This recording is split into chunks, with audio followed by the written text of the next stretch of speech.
Assalamualaikum warahmatullahi wabarakatuh. Bismillahirrahmanirrahim. Nahmaduka ya ghafuru ya syakuru. Mashalli wa sallim barik ala sayyidina maulana Muhammadin wa ala alihi wa sahbihi asma'in nama ba'du. Tapi monggo lah kita cerita-cerita Islam, cerita-cerita beragama yang rileks. Kita semua tadi seperti yang dikatakan Kadensus pernah disewani Mas Sufyan Sauri, juga beliau pernah ngaji. Sebetulnya dalam banyak hal-hal yang keseharian itu lebih prinsip ketimbang ide kita tentang hal-hal besar. Saya beri contoh, Allah itu Tuhan yang maha kuasa, yang menguasai alam raya ini. Kadang-kadang menjelaskan dirinya itu hanya alladzi at'amahu min ju'. Saya ini Tuhan yang memberi makan kamu saat Anda lapar, saat kalian lapar. Jadi untuk beriman kepada Tuhan yang Maha Esa, kepada Allah, kamu yakin yang memberi makan kamu itu Tuhan. Apapun kecewanya Anda terhadap tetangga, terhadap negara, terhadap mertua, terhadap istri, itu kecewa Anda tidak akan mati. Tapi kalau tidak makan itu mati. Sehingga Allah mensifati dirinya kadang pakai keseharian. Alladzi at'amahu min ju'. Tuhan itu siapa? Yang memberi makan kamu ketika lapar. Tapi kamu untuk syukur itu nunggu punya istri cantik, neriman, gampang diatur, membolehkan poligami. Terus 4 istri itu neriman semua, loyal semua. Itu sombong betul. Mau syukur saja kok repotnya seperti itu. Jadi mau syukur ya ada makanan dimakan. Itu. Kalau ngantuk ya tidur. Ayatnya wa min ayatihi manamukum billaili wan nahar. Maksud ayat Allah itu tidur. Nah keangkuhan-keangkuhan ini yang menjadikan kita itu jadi repot hidup itu. Wong untuk syukur kok nunggu tadi. Mertua baik, tetangga baik, istri baik. Apa saja di sekelilingnya harus baik. Nah keinginan berlebihan ini menjadikan kita lupa ada hal-hal yang paling kita butuhkan. Yaitu oksigen. Kita boleh nempat di buminya Allah. Alladzi ja'ala lakumul ardo firasya. Bumi kamu tempati enak. Coba kalau gempa. Apa artinya istri 4 cantik semua kalau pas digoyang apa? Gempa. Apa artinya kamu jabat? Entah apa saja jabatannya. Kalau bumi likuifaksi, habis kamu. Kiai meskipun dai kondang umatnya jutaan, kalau likuifaksi di panggung hancur. Tapi nikmat-nikmat yang disebut Allah seperti kita kaji keseharian. Alladzi ja'ala lakumul ardo mahda. Allah itu yang menjadikan bumi dalulan, yang mudah diinjak. Famshu fi mana biya silahkan pakai jalan-jalan. Jadi saya termasuk benar-benar kiai Jawa. Kalau kerennya Kiai Nusantara atau Kiai Indonesia lah. Diajari bapak saya Kiai Haji Nur Salim, diajari Mbah Maimun. Itu Islam itu keseharian. Karena ketika Anda memilih hal-hal yang serius, itu tujuan utamanya nyari ridhonya Allah. Dan ridhonya Allah bisa kamu dapatkan sesuatu yang pasti benar. Misalnya dalam sebuah hadis Sahih Muslim disebutkan, Inna wuha la yardo anil abdi idha akalal akla fayahmadahu alaiha. Au yasroba syarba fayahmadahu alaiha. Itu redaksinya inna itu sesungguhnya. Layardo juga pakai lam taukid, juga maknanya sesungguhnya. Sungguh-sungguh Allah sangat ridho ketika seorang hamba itu makan. Makan ketika sesuap nasi dia muji Allah. Ketika minum seteguk nasi dia muji Allah. Itu kalau orang diridhoni Allah itu wali betul. Itu untuk jadi wali itu gampang. Kamu makan ridho. Kamu nginjak buminya Allah ridho seneng. Kamu hidup keseharian aman seneng. Nah ini supaya sampean kita semua lah. Kita semua ngaji betapa panduan Rasulullah untuk menggapai ridho Allah itu banyak yang keseharian sekali. Saking kesehariannya banyak dalam hadis dan itu sahih. Nabi menyebut hal-hal yang keseharian. Hatta ma tas'alu fi fimra'atika. Kamu punya uang kemudian istri kamu bisa makan itu ibadah. Bahkan sebagian ibadah itu dicontohkan Nabi yang akhirnya diprotes sahabat. Yaitu wafi buti ahadikum sodakoh. Kamu menggauli istri kamu itu ya sodakoh. Sampai sahabat bilang yang benar ya Rasulullah. Ayati ahaduna syahwatahu wa huwa lahu ajrun. Masa urusan biologis, urusan syahwat kemudian dia dapat pahala. Nabi menjawab, alai salawadu aha fi haramin akana alaihi wisrun. Bagaimana kalau dia meletakkan ke yang tidak benar itu kan dosa. Nah, hal-hal seperti ini yang saya ingin teman-teman semua lah, semua. Saya juga agak ingin ngaji demi Anda juga agak ingin. Itu dosa sekali ngaji kok pesanan kelompok tertentu itu enggak boleh. Islam itu untuk semua. Jadi Ya cuma karena di depan saya jenengan ya seakan-akan jenengan korbannya.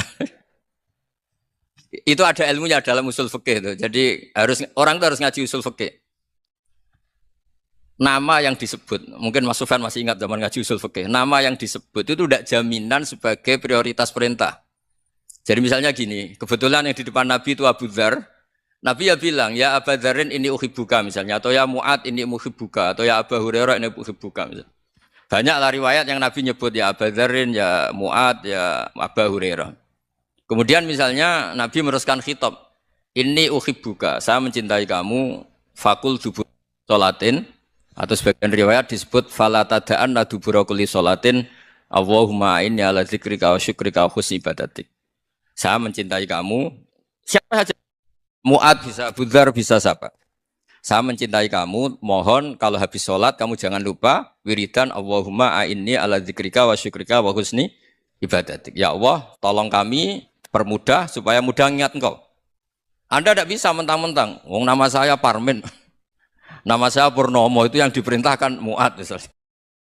Jadi yang disebut satu, tapi khitab itu untuk siapa saja. Saya teruskan ya. Jadi saya mohon semua kita melakukan kebaikan itu kalau dalam kaidah fikih disebut al yakin la yuzalu bisyak. Banyak kebaikan yang kebenarannya itu 100%. Tidak punya efek samping ke pihak lain, ke kelompok lain, ke komunitas lain. Itu tadi misalnya Anda makan dan itu murah sekali, hanya butuh satu piring. Setiap kunyahan kamu muji Allah, setiap minum kamu muji Allah. Itu redaksinya Rasulullah SAW disebut Allah sangat ridho ketika seorang hamba makan, kemudian dia memuji Allah. Atau minum, kemudian dia muji Allah. Logikanya gampang, negara seperti ini yang kamu harapkan bentuknya kayak apa, mertua, ipar, komunitas, tetangga. Itu nyata terjadi, itu kan belum pasti. Sementara yang mesti terjadi adalah kamu butuh makan, kalau tidak mati. Butuh minum, kalau tidak mati. Butuh bumi yang nyaman ditempati, kalau tidak kita juga mati. Sebab itu Allah kalau menyebut nikmatnya itu hal-hal yang keseharian. Alladzi at'amahum min ju'. Allah itu siapa? Allah itu yang menciptakan kamu bisa makan. Tidak berlebihan, Allah itu yang menciptakan kondisi sosial itu ideal. Zaman Nabi itu ya ada orang munafik. Orang-orang pilihan Allah itu juga diuji orang sekelilingnya yang macam-macam. Semua diuji sesuai konteks zaman dan waktu.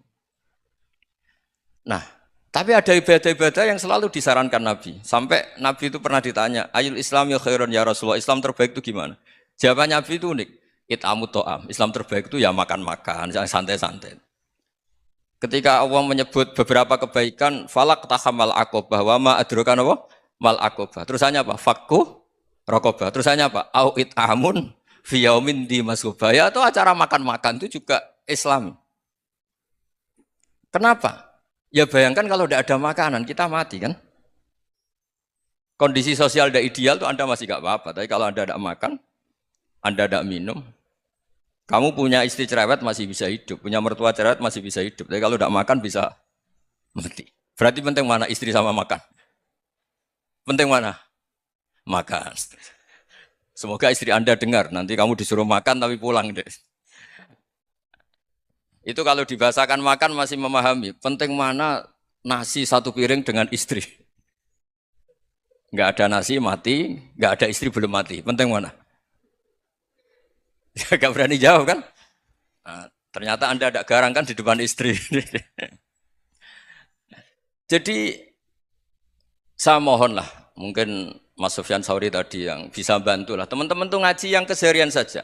Karena kita nyari ridho Allah itu berdasar firman Allah. Dan firman Allah itu menyebut keseharian tuh riang, gampang. Itu tadi misalnya wa min ayatihi manamukum billaili wanar. Termasuk ayat-ayat Allah itu kamu tidur. Maka dulu itu ada guyonan, ada tokoh Mu'tazilah, kelompok dalam Islam yang berpikir manusia itu bisa menentukan ikhtiarnya sendiri. Karena saya bisa duduk, ingin berdiri, berdiri. Karena kelompok ini nggak terima kalau semua kehendak Allah, nanti bagaimana kalau semua kehendak Allah kok ada hisab ya, ada sanksi. Lucunya itu dia akhirnya ini cerita ya, mencintai seorang perempuan cantik sekali. Dan itu dia menjadi ahli sunnah itu oleh hal-hal yang sepele. Karena istrinya cantik, Ya namanya suami istri itu hubungan intim. Terus ditanya, Mas, masih ingin lagi? Masih. Silahkan diulang lagi. Wah ya tidak bisa. Katanya manusia bisa menentukan yang diinginkan. Itu tobat itu. Itu nggak bisa ditobatkan Mas Sufyan Ats-Tsauri. Orang cantik yang mudah nobatkan orang itu orang cantik. Segampang itu.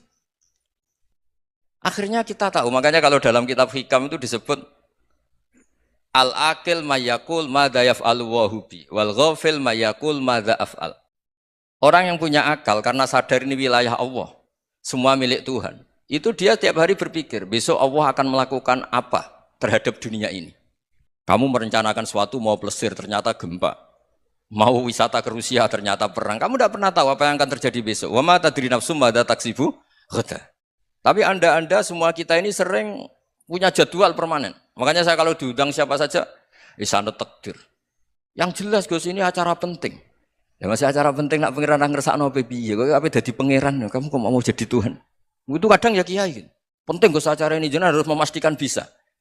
Loh kamu itu yang ngajarin tauhid, sesuatu itu biadillah kok bilang-bilang apa pasti. Kalau maksa terus tak tobatkan dong kamu kata saya itu. Ya kalau gitu Gus bilang insya Allah. Wah itu hati saya, fisik saya, roh saya sudah bilang insya Allah. Tidak usah kamu latih kata saya. Nah hal-hal tauhid keseharian itu gampang sebetulnya. Wal ghafil yaqulu madza af'al. Tapi orang yang lupa Allah dia setiap hari bilang besok apa? Kita bisa melakukan apa? Seakan-akan dia itu aktor, dia penting, dia subjek permanen, dia. Padahal kita ini hanya objek kehendak Allah Subhanahu wa taala.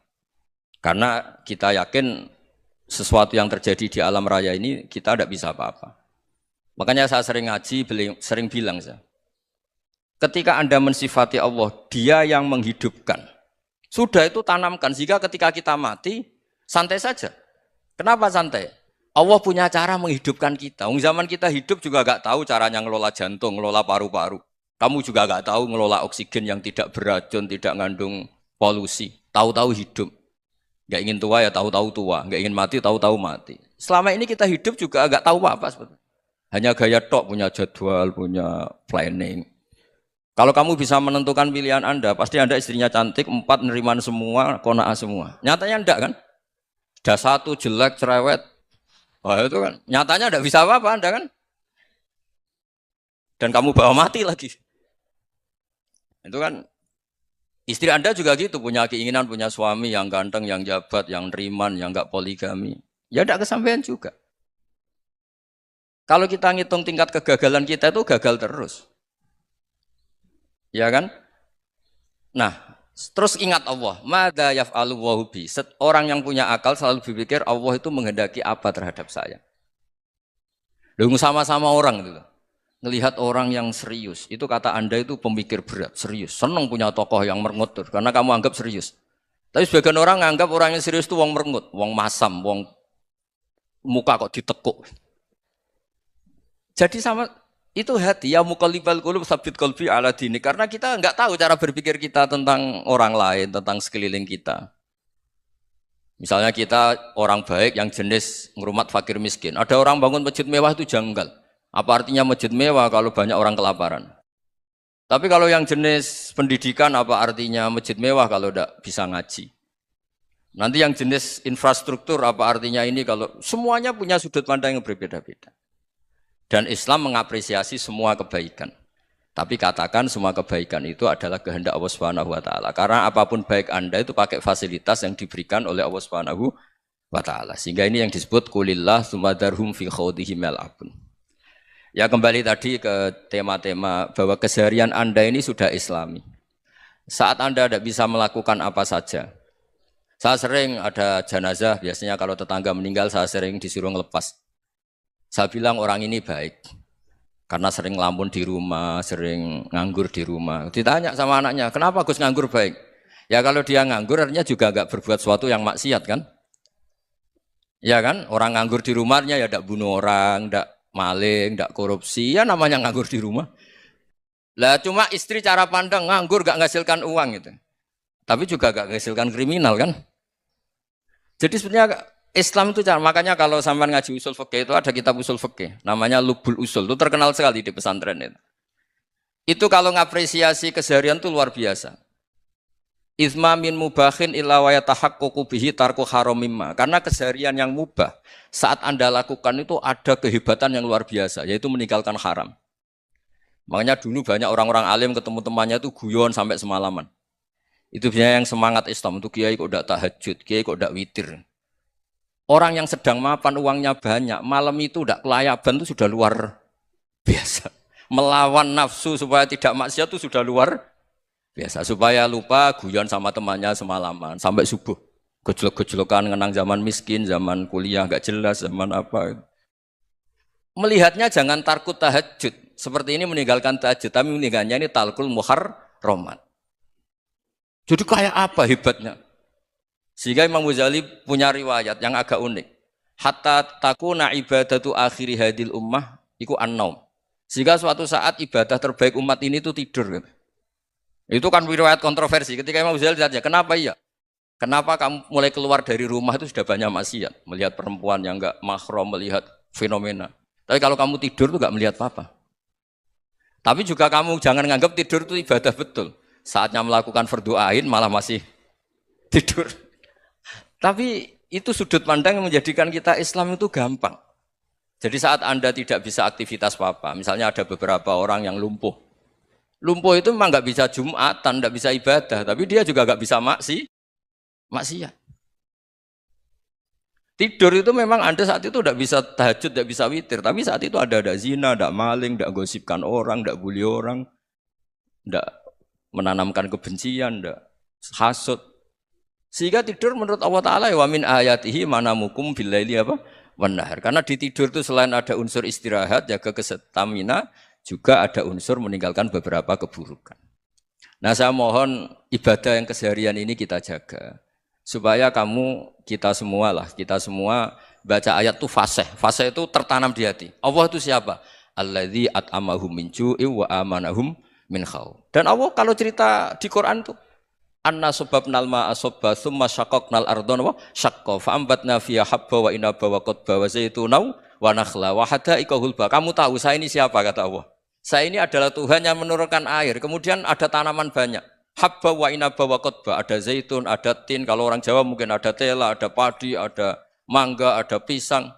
Sudah. Wa inaba wa zaituna wa nakhla wa hada'iqa hulba, ada perkebunan yang lebat. Tujuannya apa? Mata Allahkum, silahkan kamu pakai, kamu nikmati. Tapi karena kadang kita ini punya ide-ide besar.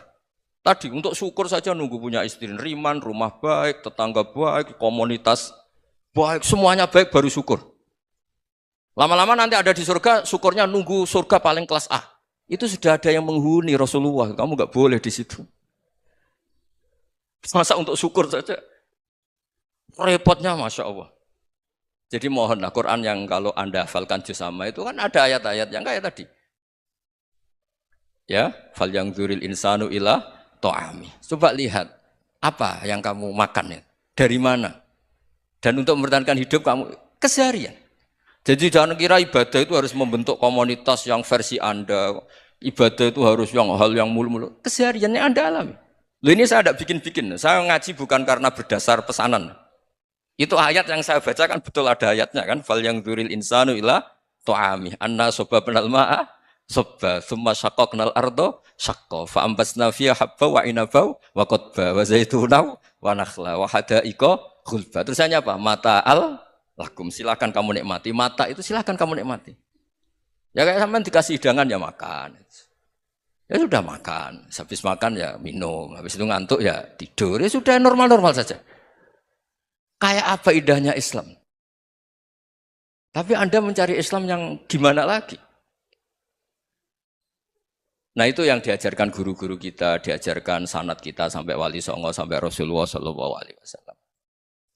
Bahwa pada akhirnya ada jihad, ada perang. Itu dulu memang perang, bukan membunuh. Beda.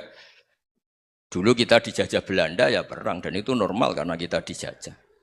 Jadi ketika orang lain ingin baik sama kita, wa in ahadum minal musyrikin astajaroka ya fa'jirhu hatta yasma'a kalam Allah. Kalau mereka ingin baik ya kita baik.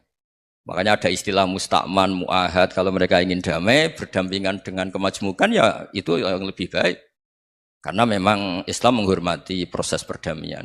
Wa in janahu napa lisalmi ya fajnah lah. Kalau ingin damai ya kita harus damai. Jadi andai kan dulu Belanda datang ke Indonesia kok minta besanan gitu. Ya mungkin kita juga seneng karena memperbaiki hidung kan kalau minta besanan gitu. Nah tapi wong jajah dulu itu kan masalah kan? Apa? Masalah kan? Jadi saya mohon ya, jadi apa ya? Makanya saya tadi minta sama Bapak Kadensus kemarin juga pernah main ke saya. Jangan sering ketemu saya ini sudah uzlah, saya ini sudah mau daftar jadi resi. Saya itu kemarin di muktamar juga agak datang, acara di Jogja juga sudah. Karena memang keluarga saya dulu itu bahasa ya, bapaknya bapak saya itu enggak keluar rumah itu puluhan tahun. Memang punya adat uzlah. Ya makanya ngaji saya ngaji aja yang gampang-gampang aja, yang enggak orderan, yang enggak pesenan ngaji aja dulu yang gampang. Saya ikhlas, yakin betul saya ikhlas. Ikhlas itu menurut saya itu roh.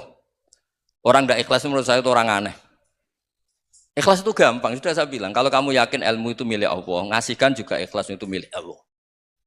Apa sih yang kamu punyai sehingga kamu tidak ikhlas? Uang milik Allah, energi kita milik Allah, bumi milik Allah. Kemudian kamu merasa memiliki. Merasa memiliki itu kalau dalam ilmu tasawuf sudah kesalahan kan. Bagaimana Anda punya? Coba tahu-tahu tanah itu kok milik Anda. Karena saya beli, Gus. Saya beli dari orang, dari Zaid. Padahal yang asli punya itu Allah. Apa benar kamu pernah beli sama Allah? Zaid ini pemilik nisbi, pemilik yang enggak sebenarnya kan. Ya enggak? Yang benar-benar pemilik itu Allah. Kok kamu ngerasa itu bumi kamu itu atas nama apa? Milik kan harus beli atau dikasih. Enggak semua kan? Nah, makanya terus famshu fi manakibiha, dan Allah menyebutnya, sudah saya ini yang menciptakan bumi. Waladzi ja'ala lakumul arda dalulan. Dan Allah menyebutnya sederhana, famshu fi manakibiha, silakan jalan-jalan. Terusannya apa? Wakulu mirizki, silahkan makan-makan. Jadi Islam itu ya makanya kiai-kiai itu ada acara makan, sampai ada guyonan fikuli makanin makan di setiap tempat ya makan. Nggih ngoten guys, pokoknya sing gampang-gampang mawon nggih. Nggih Mas Sufyan nggih sing gampang-gampang mawon nggih. Assalamualaikum warahmatullahi wabarakatuh. Perasaan saya juga seluruh ulama di dunia. Saya ulang lagi, perasaan saya juga seluruh ulama di dunia. Bahwa Islam masuk itu macam-macam sebabnya. Dulu kita tahu, kita sebagai warga Indonesia, Islam masuk itu ya dibawa orang yang agak kedonyan, ya kayak jenengan lah kira-kira gitu. Ya kayak mbak-mbak ini, ya agak-agak mata duitan gitu. Karena kita tahu rata-rata ahli sejarah mengatakan Islam di Indonesia dibawa kiai apa pedagang. Pedagang tuh nyari uang apa nyari dakwah kira. Ya semoga Anda mirip-mirip seperti itu. Ya jadi nyari uang karena ada nurani Islam sehingga tetap saja membawa Islam. Saya tidak tahu Islam Anda ala apa, tidak tahu. Pokoknya mau ngaji ya berarti Islam ala ahli sunnah apa? Wal jamaah. Jadi ini penting saya utarakan bahwa Islam itu agama yang mudah difahami. Sehingga dibawa pedagang saja ya kasil gitu. Dibawa orang yang kedonyan gak jenengan juga kasil gitu. Dibawa orang baik ya kasil, dibawa orang broken juga kasil. Ini penting saya utarakan karena saya ngaji di mana-mana bilang ciri utama kebenaran absolut adalah kebenaran yang bahkan orang gak benar saja bisa bawa. Tapi bukan berarti saya dukung Anda tidak benar, kan sudah tidak benar dulu sebelum kenal saya. Tapi nggak apa-apa, nggak benarnya umat Islam insya Allah dimaafkan sama Allah Subhanahu Ta'ala. Ya asal tobat maksudnya. Nggak, ini saya beri satu konstruksi pikiran yang saya sering utarakan di ngaji saya. Sampai sekarang saya coba, saya tes ini kan di kampus ya, di apa bacanya ini Kim University yang global leader apa in the world itu. Ini keren lah. Jadi acara ilmiah kita ditakdir di gedung apa? Kampus, gedung universitas di begini. Kalau 1 ditambah 1 2 itu namanya hakikat. Ciri utama hakikat adalah siapapun akan menerima. Saya sekarang tanya sama Anda, kira-kira 1 tambah 1 2 itu musuh Anda pun mengatakan 2 apa tidak? Ya. Pekerja Korea ya bilang 2, rektor Al-Azhar juga bilang 2. Kamu yang sekarang sedang mungkin sebagian broken sama istri juga bilang 2. Istri kamu yang mangkal sama kamu juga bilang dua. Yang cemburu ya bilang dua, yang dicemburuin juga bilang dua. Karena begitu mudah kebenaran absolut diterima oleh siapa saja. Begitu juga eksistensi Allah sebagai Tuhan. Itu mudah diterima oleh siapa saja. Sehingga pembawanya tidak perlu seorang kiai atau gus atau mubalek atau ketua muin, tidak. Cukup karyawan pekerja Korea. Karena kebenaran absolut itu kebenaran yang mutlak. Siapa saja yang waras pasti ngakui. Kira-kira orang yang berpikir sehat pasti berpikir begini, ini yang diajarkan Quran. Bumi ini kadung wujud. Sudah wujud kadung wujud, punya eksistensi. Mungkin nggak sesuatu yang wujud, kemudian disebabkan oleh sesuatu yang nihilisme, yang tidak ada. Mungkin enggak? Enggak mungkin. Yang namanya penyebab itu harus sesuatu yang wujud. Di mana-mana penyebab itu harus punya eksistensi. Karena langit dan bumi ini kadung wujud, pasti penyebabnya adalah wujud. Karena wujud penyebab harus bersifat super. Lah bersifat super ini oleh ulama dikatakan wajibil wujud. Itu akal siapa saja akan nerima. Cuma kemudian setelah nerima itu orang macam-macam cara berpikir. Mungkin orang Jawa dulu bilang itu Sahyang Widi. Kalau orang sini mungkin bilang apa itu? Dewa atau apa ya? Enggak tahu saya itu. Karena itu yang teman sampean, enggak teman saya itu. Tapi yang jelas begini, ini konstruksi ini harus kita jaga. Nanti saya bacakan teks hadisnya. Kebenaran sejati ciri utamanya adalah ada absolutisme, ada kebenaran mutlak. Ciri utama kebenaran mutlak adalah diakui bahkan oleh siapa saja, termasuk oleh orang fasik. Orang fasik itu orang enggak benar. Misalnya ada imam masjid besar Istiqlal, ditanya 1 tambah 1 bilang apa? 2. Nanti kira-kira yang lonte juga bilang apa? 2. KPK juga bilang koruptornya yang ditangkap 2. Nah, eksistensi Allah sebagai Tuhan ini kebenaran yang absolut. Maka agama ini juga boleh diterima oleh siapa saja, termasuk oleh orang fasik, orang nggak jelas. Ini penting saya utarakan karena sekarang marak kelompok yang mengatakan orang Islam kalau zina menjadi tidak muslim, orang Islam kalau korupsi menjadi tidak muslim. Salah sedikit tahlilan jadi kafir, percaya wasilah jadi itu tidak benar seperti itu. Karena kebenaran eksistensi itu kebenaran yang nggak bisa diganggu gugat. Seperti Anda ini kan warga Indonesia, KPK ya warga Indonesia, koruptornya juga warga. Apa setelah dia korupsi lalu tidak warga Indonesia? Tetap warga. Orang yang meyakini kalimat tauhid setelah dia salah, apa terus tidak tauhid? Kan tetap ya. Maka dia tetap Ini penting saya utarakan. Kalau seorang warga Indonesia yang koruptor, yang macam-macam saja tetap warga Indonesia, padahal banyak kesalahan. Karena status warga Indonesia adalah status yang permanen. Begitu juga status Muslim adalah permanen bagi siapa saja yang melafadzkan La ilaha illallah Muhammadur Rasulullah. Kita tidak bisa mengkafir-kafir mereka. Itu juga yang sering dipesankan dan jadi ciri khas ulama ahli sunnah wal jamaah, tidak mengkafirkan orang Islam meskipun melakukan dosa besar. Soal dia salah nanti masuk neraka ya silakan saja, saya ada ikut, paham ya? Sampai bisa mencoba. Tapi tetap saja dia muslim. Analoginya tadi. Analoginya gampang sekali tadi. Orang Indonesia yang salah itu tidak akan merubah statusnya sebagai warga Indonesia. Karena ya memang dia berstatus warga Indonesia. Orang Islam yang sudah melafadzkan syahadat maka menjadi muslim. Saya di mana-mana berkampanye, berfatwa. Orang kafir yang 70 tahun kafir, sekali melafadzkan kalimat tauhid, itu menjadi muslim apa tetap kafir? Muslim.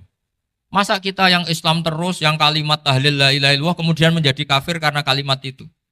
Itu faham aneh apa aneh? Wong yang kafir saja menjadi muslim karena kalimat tauhid, yang Islam menjadi kafir juga karena kalimat. Ini ngajak apa-apaan? Ya ngajak goblok-goblokan, kira-kira kan gitu. Ini penting saya utarakan karena ini penting. Nah, setelah kamu yakin tauhid, ciri utama tauhid itu apa? Menstatuskan sesuatu sebagaimana hakikatnya. Misalnya bumi Korea, ini statusnya tetap buminya Allah. Maka dari awal saya husnudzon sekali sama Allah Subhanahu wa taala bahwa suatu saat di bumi mana saja itu ada tahlil. Enggak ngira kan ada ateis di sini, bumi ateis kemudian ada tahlil, ada sakduna, ada macam-macam. Karena kita ketika sholat, makanya saya tadi janji akan memaknai kalimat-kalimat yang sering Anda baca ketika sholat. Di sholat saat ada itidal ngendikan apa? Rabbana lakal hamdu, ayo dibaca, mil'us samawati wa mil'ul ardi wa mil'u ma syi'ta min syai'im ba'du. Sama nani secara tradisi pesantren, Rabbana do pangeran kita, laka iku kaduwe panjenengan alhamdulillah segala puji. Engkau punya segala puji. Mil'us samawati, yang pujian itu memenuhi langit. Tentu langit itu penuh dengan pujian. Semua malaikat bertasbih, bertahmid. Karena malaikat tidak ada yang kerja di pabrik, itu tasbih terus gitu. Nggak ada yang nyari uang, nggak ada yang cari won ya. Apa won ya kalau bahasa? Kalau di sini nggak kiainya aja nyari uang.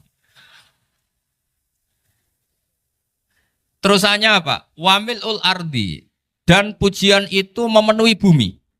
Korea termasuk bumi Allah apa enggak? Jadi saya sudah menduga suatu saat Korea itu ya penuh dengan pujian. Dan ini betul. Siapa yang ngira kalau di bumi Korea ada yang hafal lagu Sakduna itu? Itu lagu kesayangan guru kita semua, Kiai Haji Maimun Zubair.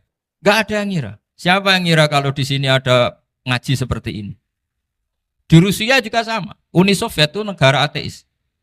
Tapi lama-lama pecah karena glasnost itu dan perestorika itu. Kemudian menjadi pecahan-pecahan negara muslim. Ada Uzbekistan, Tajikistan, Ceknya, semuanya menjadi negara apa? Muslim. Karena dari awal lakal hamdu mil'us samawati wa mil'ul ardi. Dan pujian itu pasti memenuhi langit, juga memenuhi bumi. Kalau Anda baca itu di Indonesia, mungkin wajar. Di Indonesia banyak acara-acara seperti ini. Tapi kalau di Korea, ternyata benar. Dan Anda ini kalian semua termasuk pembuktian benarnya wa mil'ul ardi. Keren kan teman? Oh keren sekali, bukan sekedar keren, keren sekali.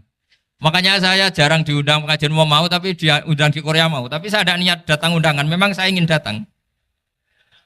Jadi, ya karena itu. Ini bentuk penghormatan saya. Bentuk penghormatan saya bahwa pada akhirnya benar-benar lakal hamdu mil'us samawati wa mil'ul ardi. Jadi Anda tidak perlu pesimis, dulu Indonesia juga seperti itu. Banyak Buddha, Hindu, semacam ateisme. Kemudian berkatnya para ulama sekarang jadi negara yang mayoritas Muslim. Korea, barokahnya orang-orang kedonyan seperti ini banyak Islam itu. Enggak apa-apa. Karena sebagian agama Islam, sebagian sejarah ditulis di bawah pedagang-pedagang Gujarat. Kira-kira orang Gujarat ke Indonesia dulu yang namanya pedagang cari apa? Uang. Tapi namanya orang Islam, hatinya tetap adanya tauhid. Nyari uang ya tetap sambil dakwah. Kalau yang ke Korea langsung kiai mungkin tidak seramai ini Islam. Karena kalau kiai datang langsung dicurigai jadi misionaris. Jadi ribet malah. Tapi kalau sampean nggak ada yang curiga. Namanya pekerja, pekerja saja nyari uang. Dan itu memang fakta. Cuma kadang ya sadar terus ya bagus lah seperti itu. Nggak apa-apa. Maksud saya ini saya memberi support, memberi tasjek bahwa Allah itu luar biasa. Jadi kalau ingin menyebarkan agamanya macam-macam. Kadang kiai tidak bisa mengislamkan orang, itu anak-anak mahasiswa pacaran, itu banyak yang pacarnya itu masuk Islam. Tapi sampean jangan bilang pacaran halal, ya tidak pernah halal. Tapi Allah kalau menghendaki memberi hidayah itu jalannya macam-macam. Ada yang lewat kerja, coba yang bayangkan ada tahlilan di Korea itu semua kiai tidak pernah bayangkan. Tapi setelah banyak pekerja di sini, kemudian mereka insaf atau sedang insaf, tidak tahu ini. Sampai kapan insafnya juga tidak tahu. Tapi yang jelas ini hebat. Ini apa? Hebat. Tahu-tahu ya seperti ini. Makanya iman saja Rabbana lakal hamdu mil'us samawati wa mil'ul ardi. Masih ditambahi wa mil'u ma syi'ta min syai'im ba'du. Karena Allah itu zat yang tidak terperikan, zat yang tidak terbatasi. Maka pujian di langit dan bumi ini masih kurang. Masih ada apa saja yang nanti akan dipenuhi oleh pujian kepada Allah Subhanahu wa ta'ala. Wa mil'u ma syi'ta min syai'im ba'du. Dan pujian kepada Engkau ya Allah akan memenuhi semua ruangan yang Engkau kehendaki. Mungkin suatu saat negara-negara yang sekarang yang paling minim Islam itu di Amerika Selatan. Kayak di Argentina dan sebagainya. Itu nanti suatu saat Nanti suatu saat juga penuh dengan pujian karena tetap Rabbana lakal hamdu mil'us samawati wa mil'ul ardi wa mil'u ma syi'ta min syai'in ba'd. Saya di Jogja setiap akhir ngaji saya ajarin wiridan. Mungkin wiridan ini tidak asing bagi jenengan karena sering saya baca subhanallah wa bihamdihi adada khalqihi wa ridho nafsihi wa zinata arsyihi wa midada kalimat. Bahwa kita memuji Allah itu adada khalqi sesuai jumlah makhluk Allah. Semua makhluk Allah meskipun kelihatannya mengecewakan, ini semuanya memuji sama Allah Subhanahu wa taala. Meskipun kadang kita kecewa, kadang kita tidak cocok. Coba barokahnya Anda ini agak-agak kecewa gitu dengan Indonesia karena nggak menyediakan lapangan kerja untuk Anda. Tapi ya nggak kecewa-kecewa amat ya, agak-agak saja. Karena Anda tetap semua mencintai Indonesia. Gara-gara agak-agak kecewa cari negara lain. Akhirnya di Korea, ada yang di Jerman, ada di Inggris. Tapi bawaan pernah ngaji di musola, Islam ini ke bawah. Sehingga karena Islam ini ke bawah, tahu-tahu ada komunitas yang memikirkan Islam. Umumnya orang mikir Islam itu ya bikin masjid. Kalau di Korea unik, nyewa apa? Nyewa gedung untuk masjid. Itu kalau diceritakan di Indonesia aneh. Ini masjid sewaan. Masjid. Tapi kalau di sini lazim, karena kalau beli mahal ya cukup sewa. Saya tidak tahu kalau dalam terminologi agama tempat Anda sujud ini nanti jadi saksi di akhirat. Itu yang permanen apa yang sewaan tidak tahu. Jadi nanti bumi ini tanya, ya saya ya Allah pernah dipakai sujud, tapi setelah 1 tahun nggak kuat menambah lagi. Makanya saya dukung tadi yang ada gerakan masjid apa. Sebenarnya permanen nggak permanen itu tetap bagus, ada usah memaksakan. Yang jelas saya sudah ikut nyumbang lelang tadi, dan saya berharap uang itu benar-benar untuk masjid. Kalau untuk takmirnya juga gak apa-apa, yang penting untuk menghidupi masjid. Saya juga termasuk kiai yang gak suka kalau hukum itu terlalu fanatik. Misalnya uang ini untuk masjid, kemudian imamnya diterlantarkan. Karena alasannya ini untuk masjid. Imam kan gak masjid. Nah ini kalau imamnya gak diservis, kemudian mutung terus pulang ke Indonesia. Ini jadi masalah. Tapi saya juga gak suka kalau ada negara gitu. Betul-betul saya gak suka. Yang imamnya itu terlalu diservis. Ini buruk sekali kan. Pernah ada anekdot, ini anekdot tapi nyata. Ada negara yang sangat sehat, Islamnya sangat sehat. Itu imamnya 1 bulan tuh digaji 70 juta. Kira-kira 70 juta dibagi 1 hari berapa? 5 sholat ya? 5 kali 30 berapa? Kira-kira saja. 150. Berarti per sholat dapat berapa ya? Kira-kira. Kan biasa potong gaji kalau berapa kira-kira? Singkat cerita, si kiai dari luar negeri tadi cerita apa Indonesia? Kiainya miskin-miskin, datang ke masjid kan kadang pakai ontel, adzan sendiri, qomat sendiri, sholat sendiri kadang. Itu nasib orang-orang Sragen dan Salatiga sebagian. Itu yang lapor karena mereka gitu. Kalau Rembang insya Allah enggak. Tapi ada semuanya Salatiga, sebagian begitu. Itu yang cerita kiainya, bukan ini bukan hoax. Memang kiainya cerita. Nasib kiai di Salatiga Gus katanya. Itu digojlok. Tapi tetap sholat. Sehingga cerita orang tadi cerita, imamnya di sana naiknya Mercy, muadzinnya pakai BMW. Itu tetangga sebelah Indonesia banyak yang fasilitas imam seperti itu. Karena gajinya sampai 70 juta. Setelah dia cerita bangga karena negaranya mengapresiasi imam sholat, sama kiai Indonesia dia omongin gini, makanya kamu sholat terus, takut potong gaji ya. Gitu. Itu kagetnya bukan main dia. Dikira itu satu sifat kelebihan negaranya, ternyata buruk sekali karena imam sholat karena takut potongan gaji. Akhirnya kiai Indonesia bangga, alhamdulillah kita sholat tanpa gaji. Dan tetap sholat. Keren mana yang digaji sama Anda? Ini yang di atas ini banyak calon imam. Tidak keren mana imam yang digaji sama Anda? Keren yang enggak. Tapi kalau pertanyaannya dibalik, keren mana jamaah yang peduli imamnya sama yang enggak peduli? Jadi jawabannya harus tetap seperti itu. Imamnya keren yang ikhlas. Tapi jamaahnya keren yang peduli imamnya. Jelas ini ya fatwa saya ya. Gimana? Imamnya baik yang ikhlas. Tapi jamaahnya baik yang peduli nasibnya. Tapi sekali imam dari awal gak ikhlas itu harus di PHK. Itu bahaya bagi agama kalau awalnya sudah ada ikhlas. Karena nanti setelah habis subuh terus dihitung. Wong setahu saya sholat terus kok kenapa gajinya tinggal segini? Ya, setahu saya sholat terus kok gajinya tinggal segini. Terus nanti takmirnya bilang, kemarin duhur Pak Yai tidak ngimamin. Kemarin asar tidak ngimamin. Terus dihitung.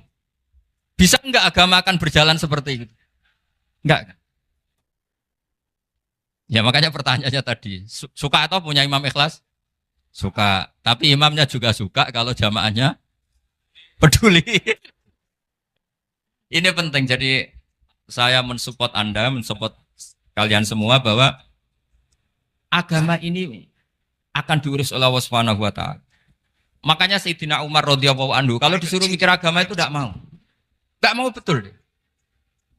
Ketika Umar jadi khalifah itu puncak keemasan masa Islam. Semuanya stabil, semuanya hebat. Sampai Irak, Iran zaman itu Persia masih. Semuanya Mesir, itu semuanya ikut Islam. Ketika Islam pada puncaknya, yang dikhawatirkan oleh masyarakat adalah begini. Lalu setelah Umar itu bagaimana? Islam setelah dipimpin orang yang tangguh, yang kuat, yang waroi, yang zuhud. Lalu setelah Umar itu gimana? Tapi Umar disuruh mikir gak mau. Sampai setiap Abdullah bin Umar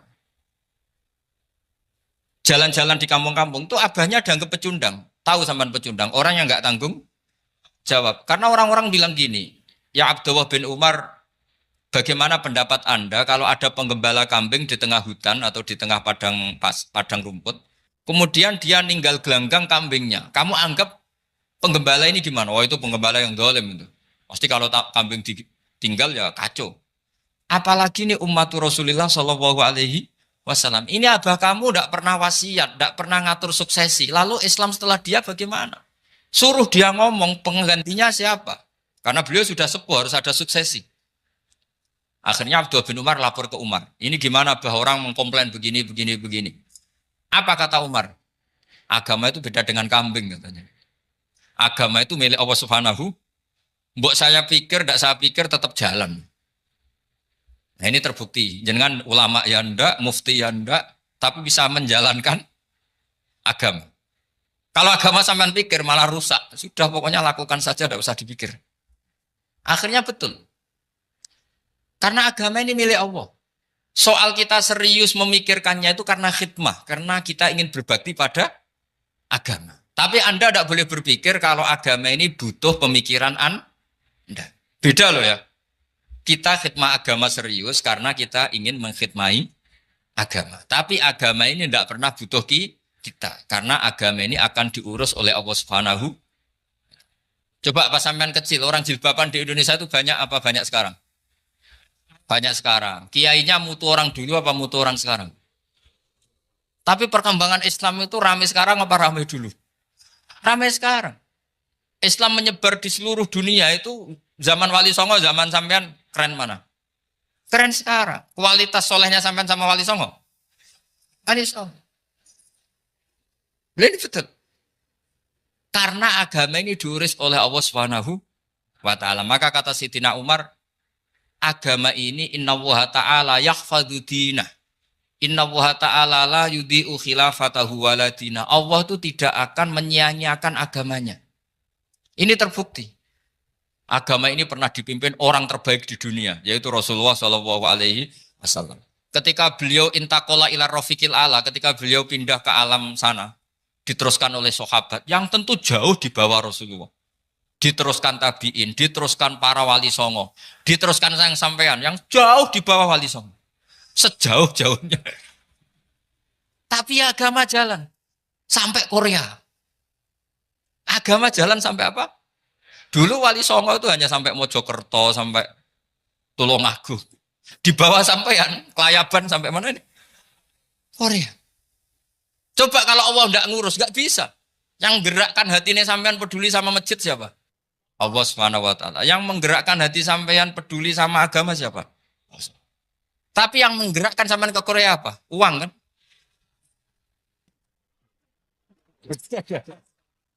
Enggak, enggak apa-apa, jujur saja, jujur ya, santai aja.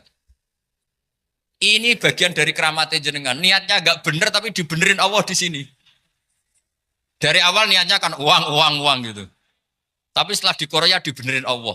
Mbok ingat agama gitu. Keren kan? Makanya yang syukur sama Allah Subhanahu wa taala. Yang bisa hanya Allah taala. Makanya dalam dunia kiai selalu baca apa? Alhamdulillah alladzi hadana li hadza wa ma kunna linahtadiya laula an hadana Allah. Alhamdulillah kita diberi hidayat seperti ini. Kalau tidak Allah tidak bisa. Sudah mata duitan, kadang istri ngomel, mertua tidak percaya. Sudah setengah-setengah broken gini saya tahu sampai ke Korea itu karena broken pas saking sayangnya keluarga. Potensinya hanya dua. Dibela-belain kerja demi keluarga atau agak broken maka ke sini. Tapi apapun potensi itu tetap baik. Itu takdir sudah, itu takdir tidak usah dibicarakan. Semua itu apa? Karena orang kalau sedang rukun ya tidak mau tukaran, kalau sedang tukaran ya tidak mau rukun. Itu sudah semuanya takdir. Kata bapak saya dulu kalau ada orang mau jualan tanah, Pak Yai tanah saya mau saya jual. Ini gimana padahal ini tanah warisan. Kata bapak, nak waya adol ya adol. Memang ini saatnya jual ya jual saja. Nanti kalau kaya saatnya beli ya beli saja. Karena kalau sudah saatnya jual mau beli ya nggak mungkin kan. Mau memang saatnya jual. Kalau sudah kaya kan nggak mungkin jual tanah. Saatnya beli. Maka semoga masalah di keluarga sampean ya masalah musiman. Maksudnya yang tukarannya ini musiman, yang rukunnya permanen. Jangan tukarannya permanen, rukunnya musiman. Setelah melihat yang lebih cantik, katut babon, nggak tahu saya nggak tahu. Nah ini semoga katut masjid ini bagian dari kafaroh sampean itu. Jadi kafaroh kesalahan-kesalahan di sampean. Ini penting saya utarakan karena agama itu beda. Agama ini diurus oleh Allah Subhanahu. Jadi kita mengerahkan pemikiran itu bukan karena kita akan menyelamatkan agama ini, tidak. Agama ini diselamatkan oleh Allah Subhanahu wa taala. Coba kayak apa Uni Soviet kuatnya itu.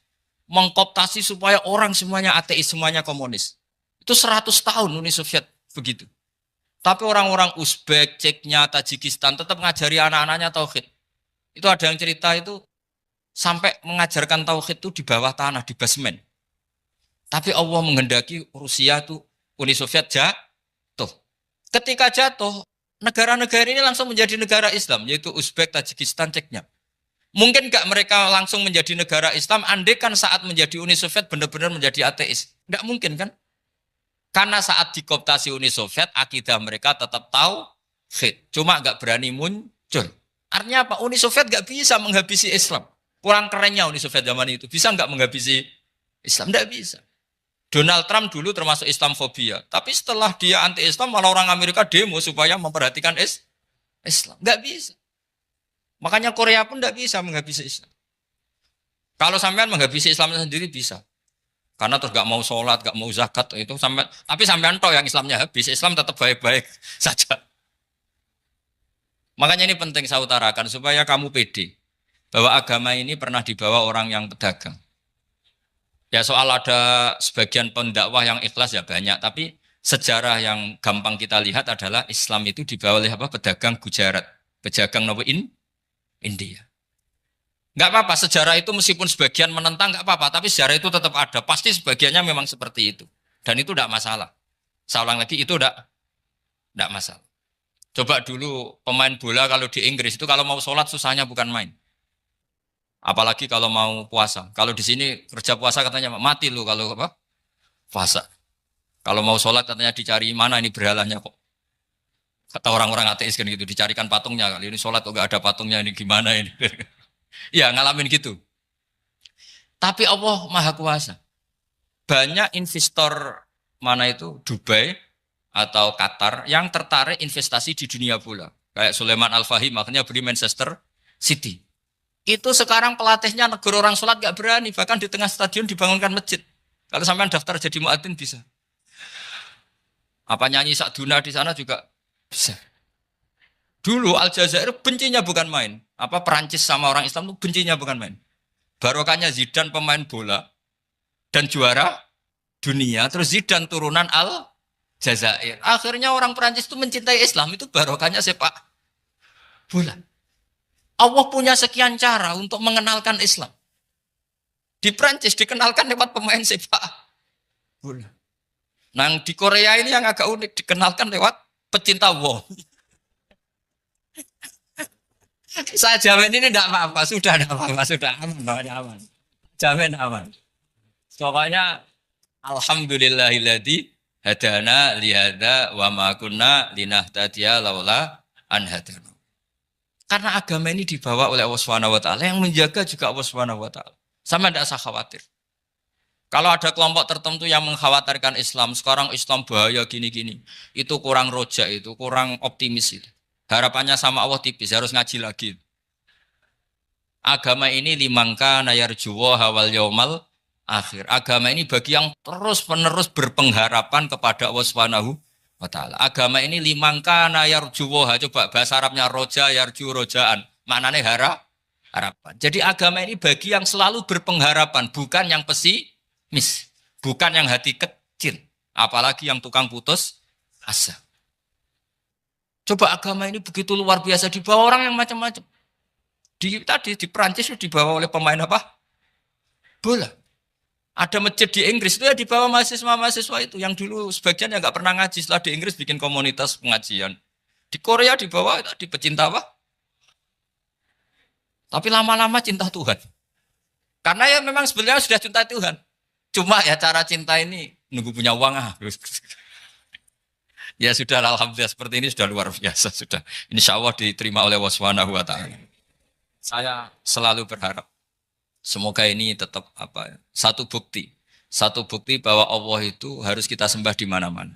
Karena tadi Allah akan selalu Rabbana lakal hamdu mil'us samawati wa mil'ul ardi wa mil'u ma syi'ta min syai'in ba'du. Bahwa pujian kepada Allah akan selalu memenuhi langit dan memenuhi bumi.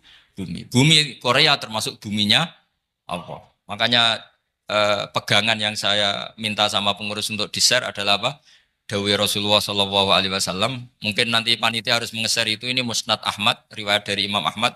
Al-Bilad bila dua. Sudah punya? Nanti di-share ya yang itu. Al-Biladu bila dua. Bahwa negara hakikatnya adalah negara Allah. Wal ibad ibadullah. Semua hamba hakikatnya adalah hamba. Di hadis itu fahaitsuma asabta khairan fa'akim. Kapan saja kamu menemukan kebaikan di tempat Anda berdomisili, fa'akim, kamu enggak apa-apa di sini.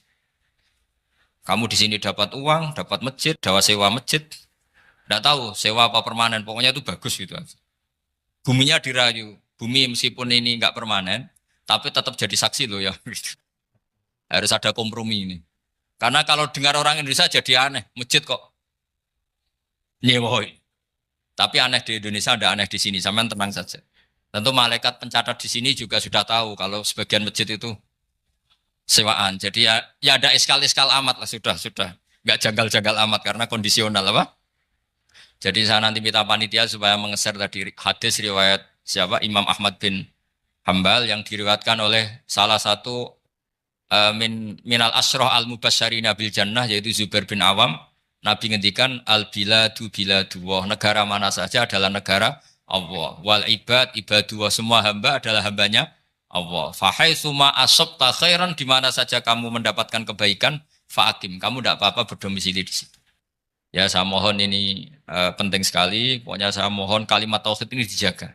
Karena kalimat tauhid ini kata semua ulama kasyajaratin thayyibatin asluha tsabitu wa far'uha fis sama. Dan kalimat tauhid ini pasti tu'ti ukulaha kullahinim bi'izni rabbiha. Kalimat tauhid yang dibawa umat Islam seluruh dunia.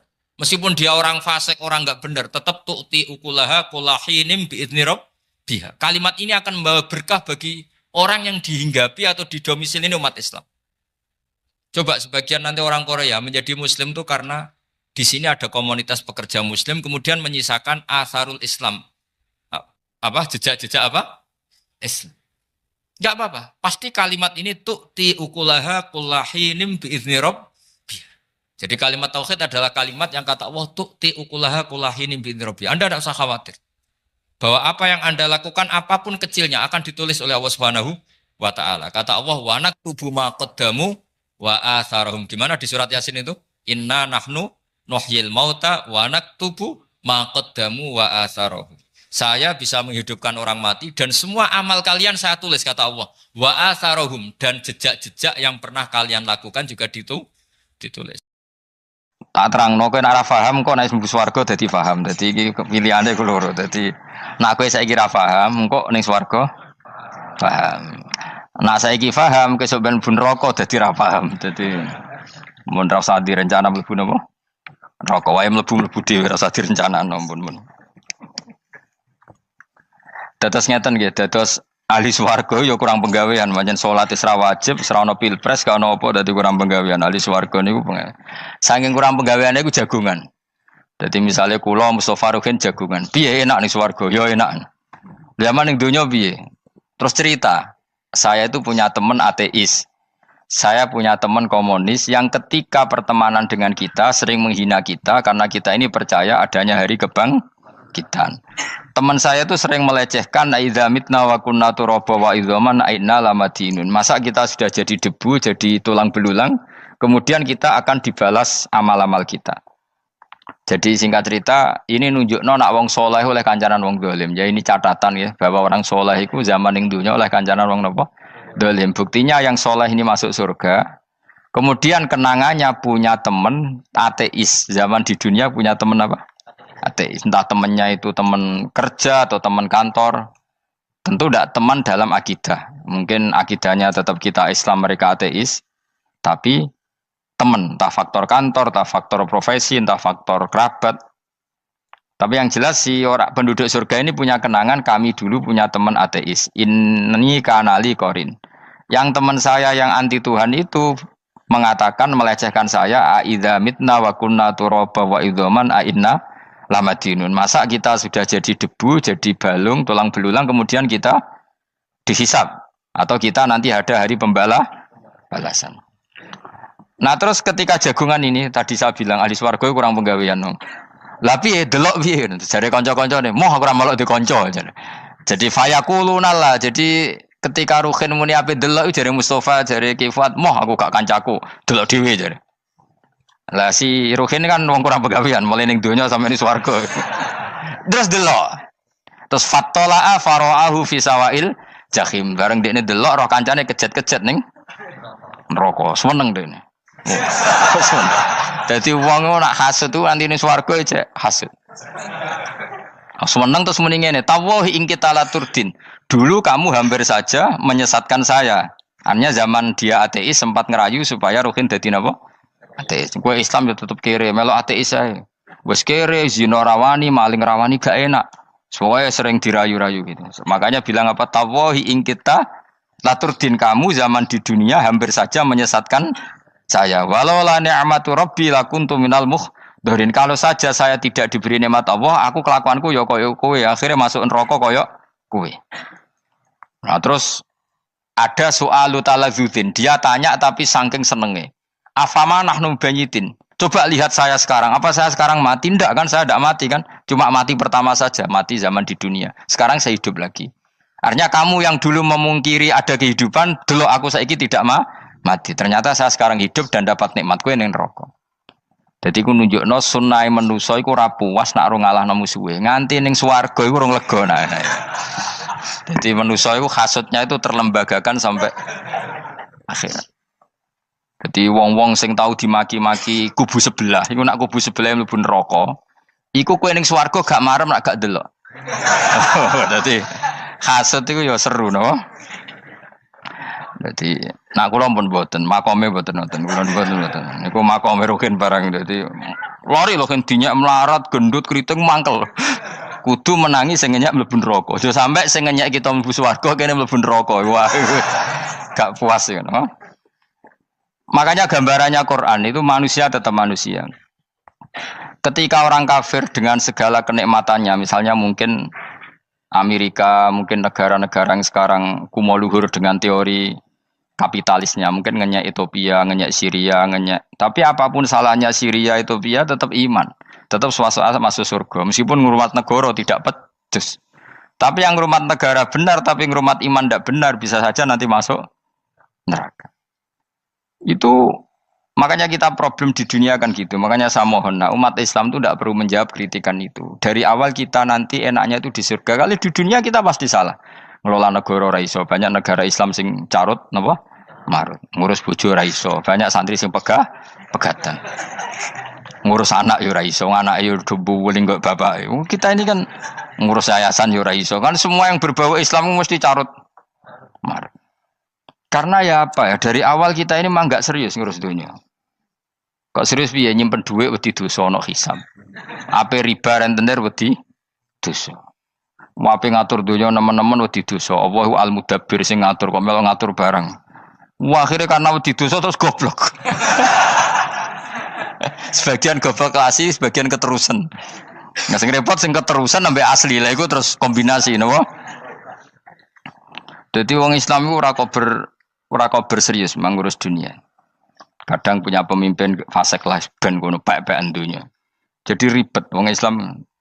Akhirnya kita ini dihina wa idza marru bihim yatakhamazun wa idza qalabu ila ahlihim qalabu fakihin wa idza ra'ahum qalu innaha ula inapa ladallun. Orang-orang kafir itu kalau melewati orang Islam pasti ngenyek. Urip nyatane ngono, ngelola negara enggak bisa, ngelola keluarga enggak bisa. Nah, nanti kalau kita di surga itu kata Allah fal yaumal ladzina amanu minal kufari yadhakun. Nanti di surga orang-orang iman gantian menertawakan orang-orang kafir. Jadi itu menunjukkan bahwa kita tidak pernah puas sebelum dendam menertawakan. Jadi wis ning swarga iku cita-citane mukmin tetep fal yaumal ladzina amanu minal kufari yadhakun. Jadi kowe sok ben ning swarga iku ya Allah kasih saya fasilitas bisa melihat penduduk neraka. Terus dene ning teras-teras swarga dipertontonkan orang kafir alal araiki yang turun. Hal suwibal kufaru makanu ya fa'alun. Delok saiki kowe mbek aku mulya ndi. Jadi dendam itu penting. Tapi sebenarnya ini swarga ning donya wis kalah wis nurut ae no. Dadi menteri yo nurut wis pokoke nurut ae wis barang donya pek-pekan wis. Cuma ora bener ya dielingno iku ya bahaya nek ora bener. Tapi ora usah kerusuhan biasa wae. Gremeng ae gremeng pokoke ben gak dadi udun no. Katanya memang gitu, orang emosi nak diempet itu dadi udun, dadi wis satok gremeng. Tapi yang jelas Allah punya sunnah bahwa manusia itu tidak bisa puas sebelum melihat musuhnya kalah. Sehingga ahlul jannah yang notabene sudah penuh kenikmatan itu tetap dia enggak lego. Enggak lego kalau enggak tahu nasib orang yang dulu menghina dia. Makanya ini peringatan bagi kita bahwa kita berteman orang tidak soleh di dunia itu boleh. Buktinya tadi ahli surga ketika jagungan cerita saya punya teman ateis yang selalu mencibir saya, katanya nanti nggak ada hari kebangkitan. Lalu teman ateis saya sekarang di mana? Sekajak kancana, dulu ya teman-temannya bilang fayakuluna laga. Tapi si teman ini tetap ingin melihat. Setelah dilihat ternyata itu di neraka. Terus melakukan dialek tadi. Apa yang kamu katakan salah. Kamu mengatakan setelah mati akhir urusan salah. Ternyata saya sekarang tidak mati. Afama anahnu bimai itin illa mutatanabuna. Jadi saya mohon sekali teman-teman yang hafal Quran itu harus hafal sampai seperti saya ini sehingga tahu duduk perkara ini Quran itu kayak apa. Maca Quran tok ibadah wis suwe nang maca Quran ibadah.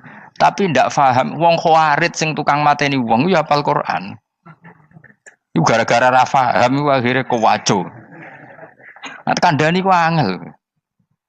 Sing kandhani kudu aku. Nah sing kandhani Mustafa padu merapal kan. Sing ngandani kudu aku. Mbok yo wong ku mikir to. Apa gunane misalnya ki apal Pancasila. Tapi ra iso nglakoni napa? Pancasila. Ngapal tok keadilan sosial bagi seluruh pejabat. Antok ngomong ngono jelas timbang muni bagi seluruh rakyat Indonesia aja boleh. Quran juga gitu. Kita ini manusia punya watak dendam. Tapi dendam ini dikelola oleh Islam. Dendamnya mending swarga wae. Ning donya ben, ning donya mung sediluk. Tenan betul. Orang-orang mukmin itu sampai belum lega kalau belum ketemu orang yang pernah mencibir. Itu tadi qala qailu minhum inni kanali qarin. Saya punya teman yang ketika di dunia selalu mencibir saya, inna kalaminal musaddiqina idza mitta wa kunna turaba wa idzaman aina lamadun. Teman saya itu selalu mencibir, masa kamu percaya hari kebangkitan? Kita nanti kan sudah jadi tanah, jadi tulang belulang, masa bangun lagi? Yang benar saja kamu. Nah, orang-orang yang mencibir ini kan sakit. Orang dicibir itu kan nah sakitnya itu terbawa sampai surga. Tapi nek mlebu neraka ora kok berdendam melane. Dadi dendam iku anane ning swarga, nek ning neraka ora kok berdendam. Dianjuti malaikat oleh dendam piye. Tapi bareng ning swarga happy-happy iku piye? Kancamu dhisik sapa wae. Ora kanca partai maksudnya kanca iki. Ya dadi sok nang swarga musa-musamu delok. Jebule swargane sak dhuwurmu. Lan jogeman musa ya aku demen isin besok ben. De musuh jebule swargane. Ndi musuhku sing wani aku delok terus jare kancamu teko. Aku ning dhuwurmu. Ya jarak takon. Repot ya. Jadi terus kedua, peringatan dari Quran. Allah itu saking kudrohnya itu senengane itu gawe fitnah. Fitnah itu suatu yang enggak masuk akal. Jadi wong kafir utawa wong Islam piyambak iku kon iman sesuatu yang paradok. Iku kon ngimani ning neraka iku ana wit. Lah neraka iku panase ngono, ana wit. Mulane jare wong kafir Muhammad tambah suwe tambah waras. Mergo wong neraka iku makan sajaratus zakum. Mulane wong kafir tambah guyu Muhammad tuh gak waras. Jarene neraka banget panase, tapi di saat yang sama ngomong wit iso tumbuh. Mestinya neraka itu kan enggak ada pohon. Mulane Allah nate ngendikan wa ma ja'alna ru'yal lati arainaka illa fitnatal linnas wasyajaratal mal'unata fil Qur'an. Jadi satu orang itu diuji disuruh ngimani Isra Mi'raj. Nabi yang tetap posisinya di Mekah diberitakan oleh Quran bahwa Nabi telah menembus langit Sabtu dalam lahdoh satu malam. Wong kafir malah guyu-guyu. Terus kedua ada pohon yang tumbuh di neraka. Mulane dawuh pangeran seperti wa ma ja'alna ru'yal lati arainaka illa fitnatal linnas wasyajaratal mal'unata fil Quran. Jadi diuji. Yes ngono dunya kaya wong Islam sakniki niku. Yang mengklaim negara Islam tata kelolanya carut marut. Yang negara non Islam kadang tata kelolanya rapi. Sehingga seakan-akan kita ini salah. Ngurus dunia wae ra iso, mung ngurus akhirat. Tapi saya berharap sing dicibir iki sok ben mlebu swarga. Dadi iso dendam.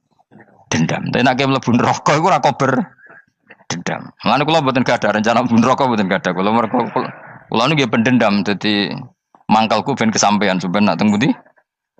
Swarga. Kita harus ngalami fal yawmal ladzina amanu minal kufari yadhakun alal araiki yang jangan sampai kita ngalami kita sendiri disiksa.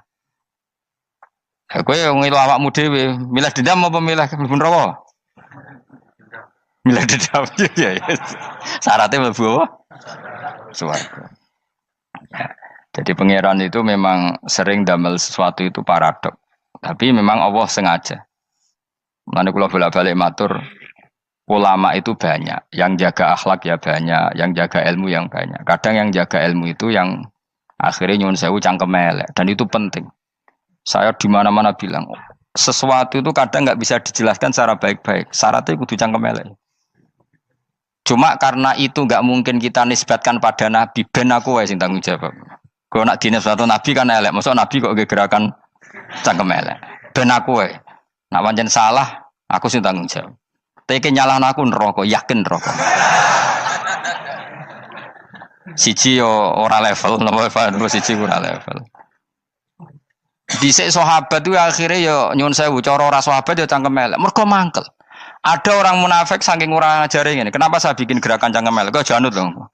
Kowe asli elek maksudnya cangkemmu wis elek ora kok. Kok nang darane aku harus gufe asli cangkemmu wis elek. Wis ngono perkara dunya ora perkara hak. Nah kan perkara hak, cek keren. Wong munafik ku saking mangkelnone ning Kanjeng Nabi, saking kepengin Nabi itu ketok goblok, ketok salah. Iku kadang takok nggowo untane unta. Takok, "Mat, untaku iki sing ngawini untane sapa? Kok anake kok ora kembar?" Terus ana sahabatmu sing cangkem elek koyo Ruhin. Tak pajangi aku. Kowe apa-apa? Dadi oleh muni ku nazautu alaiha, nazautu cara aku sing nyelingkuhi. Terus kowe apa? Mergo gak trimo nabine dikei pertanyaan sing gak masuk akal. Paham? Begitu juga ketika mereka nyembah berhala Lata Uzza, iku sing cangkem elek ya sahabat. Mergo Nabi ra pantes. Cangkem elek bicara, aku gek bengi pas ape nyembah berhalaku. Jebule pas duyoi luwak. Aku mikir, mosok pangeran duwe luwak menengah iki apa-apaan? Dikencingi apa? Luwak. Ada lagi orang Bedui, orang munafik tanya, Muhammad, idda'aita annaka utiyal wahya. Kamu tuh mengklaim kamu dapat wahyu. Sekarang unta saya hilang. Lalu posisi unta saya di mana? Kamu idda'aital ghaib. Kamu mengklaim tahu barang ghaib. Sekarang unta saya di mana? Sahabat akhirnya kecangkemel, tak colong apa-apa pokoknya. Gamane. Pokoke butuhe mangkel lo, padha mangkel lo nih. Mergo gak trimo nabine nggo pertanyaan-pertanyaan yang tidak mendidik, yang menyudutkan. Yang paling parah mau nazautu alaiha. Ya aku sing nyelunggi wae apa-apa. Nah sama misalnya orang kafir bilang orang Swiss lebih bahagia timbang orang orang Ethiopia. Orang Eropa lebih bahagia ketimbang orang Syria. Kamu harus bilang, kata siapa? Coba ukur. Kita yang miskin, kita yang tidak menteri, kita yang tidak siapa-siapa. Andai kan ditimang kebahagiaan kita dengan menteri tidak mesti kalah. Mereka juga punya atasan yang mengganggu kan. Kue jadi buruh majikan ya tersita oleh atasan. Menteri ya tersita oleh atasan. Kebebasannya ya ada yang tersita. Wayai kepengen turu harus ngantor. Wayai kepengen mangan harus rapat. Kamu ya tersita ape mangan rakelar. Ya sesuai tersitanya macam-macam kan. Semua itu kita sama kok. Ada yang sesuatu yang kita tidak kesam, mereka juga sama ada sesuatu yang tidak. Ya. Sebenarnya pola hidup itu kan sama. Dan itu kadang-kadang yang jadi aman kadang-kadang mau cangkem elek sing iso jawabnya. Tapi saya ulang lagi itu nggak mungkin kamu nisbatkan kepada Rasulullah karena Rasulullah itu ahsanan nasi khalqom. Tapi ulama ben tetep ngene iki. Sing kaliber lho ya. Sing kira-kira cangkem elek tetep keramat kok kula lah minimal koyo kula. Kulo nu cangkem elek tetep keramat. Kowe sopan tetep keramat, ora ana ilmune kok. Entekno sopan ora ana pengaruh ya. Entekno sopan tetep keramat aku, yakin keramat aku. Baik kowe sopan lah ya. Ora ana ilmune apa-apa. Sopan yo keliru, cangkem elek yo keliru, urip yo keliru, mati yo keliru, pokoke kadung keliru. Ana ulama diomongi, Pak Yai, kalau neraka itu kalau setan dari api, kemudian setan disiksa api kan sejenis, susahnya apa? Kiai ini mangkel terus ngambil segenggam tanah di sawur ora ini. Loro yai, jari kayak kok tanah, kan tanah kok loro. Enggak bisa seperti ini diberi penjelasan baik-baik kan. Setan itu kok geni Pak Yai, jari disiksa di neraka kan enggak apa-apa, sama-sama api. Kiai ini ngambil tanah sawur ora ini. Barang mau sakit Kiai, jari kok tanah, kan tanah kok sakit. Hanya jangan katakan kalau setan dari api kena api enggak sakit. Coba kamu kasih penjelasan baik-baik. Ngapunten nggih, umpami jenengan nggih. Ngapunten lho niki. Ngapunten lho nggih, umpami jenengan nggih. Ngapunten lho. Kesuwen. Umpami jenengan kena tanah sepundi iki mboten napa-napa, kena tanah kula biasa. Kan kesuwen. Saya mbok sawuri raine. Terus keliliben. Padahal materi manusia dari tanah, ternyata kena tanah. Sakit. Makanya dendam itu penting, tapi tadi loh ya, bukan dalam konteks dunia ning swarga. Allah iku wis gawe manusa iku duwe dengan tanda kutip dendam tadi. Dekne tetap gak terima. Orang yang dulu menghina saya iman, kemudian orang itu di surga gak terima, makanya diberi hak untuk melihat bahwa temannya masuk neraka. Melane fattala'a fara'ahu fi sawail jahim. Kemudian temannya dilihat, kemudian temannya di neraka. Dan belum berhenti dendamnya di sini. Dia ini ngomel-ngomel, tawahi ingkit talaturdin. Kamu kan yang hampir saja menyesatkan saya. Jadi wong swarga nek ora ngomel ya ora lega. Ayo milih swarga apa milih dendam? Dendam. Jadi mulane ngaji ben kero, dadi ben lega apa? Dadi kowe kudu dendam kan. Kowe wong suga-suga kudu dendam. Jute gak dhisik suga, saiki suga aku jebule sing mbok dendami swargane sak dhuwur. Pancet wong suga menangan. Jadi kudu jelas ya. Jadi kenapa saya bilang cangkemel karena tadi dulu sahabat itu kadang kesulitan nanggepi komentare wong-wong munafik. Karena tadi itu Nabi itu, sama nak roh ceritanya Nabi dari sisi yang baik-baik saja. Maksudnya baik-baik itu sahabat merawakan Nabi. Wong munafik nak takok aneh-aneh. Ya Muhammad, onta aku iku rondo ireng. Kok anake rondo ngene iku sing majang ki sapa? Jare sahabat, aku apa? Wong urusan onta kok ditakokno ora. Dadi niate ngelecehno nabi, nabi takoki urusan. Lah kula misale kiai, alim alamah tukang maca jalan takoki, Gus dari rukin kula gak ada kucing, Gus. Niku rupane kok beda-beda nu sing majangi kucing putih, Gus. Aku kan ngenyek wong lho. Kiai ditakoki urusan perselingkuhane apa? Kucing. Bukan nabi itu kono mesti sahabat tahu terus kabeh apa? Ono sing ontane hilang Muhammad kamu mengklaim tahu barang gaib. Lalu onta saya sekarang hilang di mana? Itu saya sahabat tak jupuk. Maksudnya sahabat tadi agak nyolong mangkel no wae. Cara aku zaman sahabat kok menangi nabi. Sing hilang ontamu nabi mbok takoki. Engko sing dionto ora iso njogo malah nabi wong liya mbok takoki. Cok goblok. Enggak mungkin seperti ini kita baik-baik saja. Jajal misalnya ke sopan, ngapunten nggih, Nabi sukani hak mikir ya. Malah kumo luhur kan? Nabi kasih waktu untuk meditasi. Ini kan malah gak kasih sopan gini iki. Unta-unta mudik takon Nabi lah enggak wis ora melok di dunya kan lebih gampang. Gampang di cangkem melek cangkem apik. Jawab. Gampang cangkem melek. Makanya dulu mulai sahabat, ada sahabat kayak Umar, kayak Khalid bin Walid, gue jagani ngomong sing ini. Masyhur. Ono munafik nih takok, Muhammad, kamu betul Mi'raj? Iya. Sayyidina Ali diparani takok. Ali, sikile mangkat sitok diangkat. Angkat loro-loro ra iso. Ngono jare kancamu iso. Mergo artinya terbang kan kakinya terangkat semua. Sayyidina Ali karena wong pinter nganggep iku guyu tok Sayyidina Ali. Bareng takok Umar, kan dekne kepengen mengalahkan Nabi dan mengalahkan Ali. Terakhir ning Umar. Mar, kowe iso ngangkat sikilem sitok. Teni. Pekno pedang mbek Umar. Kewan iki. Ngono ku ora iso diadepi api-apian. Kok Umar wis ngerti iki ora kena diterangno mbek akal. Makanya saya punya rencana, umpama aku menangi Nabi, itu sangat melek. Nabi ra usah ben tetap ahsana nasi kholqom. Nabi kita selamatkan supaya tetap steril. Masyhur kan, jadi ada orang Yahudi itu membawa kambing mati kan. Wedhus itu mati. Ya Muhammad, kambing yang mati ini yang bunuh siapa? Karena Nabi orang tauhid ya Allah. Yang bunuh kambing mati itu Allah. Agamamu ini aneh Muhammad. Yang dibunuh Allah langsung orisinil haram, yang lewat tangan-tangan jahil manusia halal. Itu sing disebut wa kadzalika ja'alna likulli nabiyyin aduwan syayatinal insi wal jin yuhi ba'dhum la ba'din zukhrufal qauli ghurur. Coba cara aku menangi Nabi. Kan nak cara medis kan jelas ya, kan tentu sehat yang disembelih karena darahnya keluar. Tapi mereka ngomong wong orisinil dibunuh wong langsung kok malah haram yang dibunuh manusia. Ini aneh mata agama.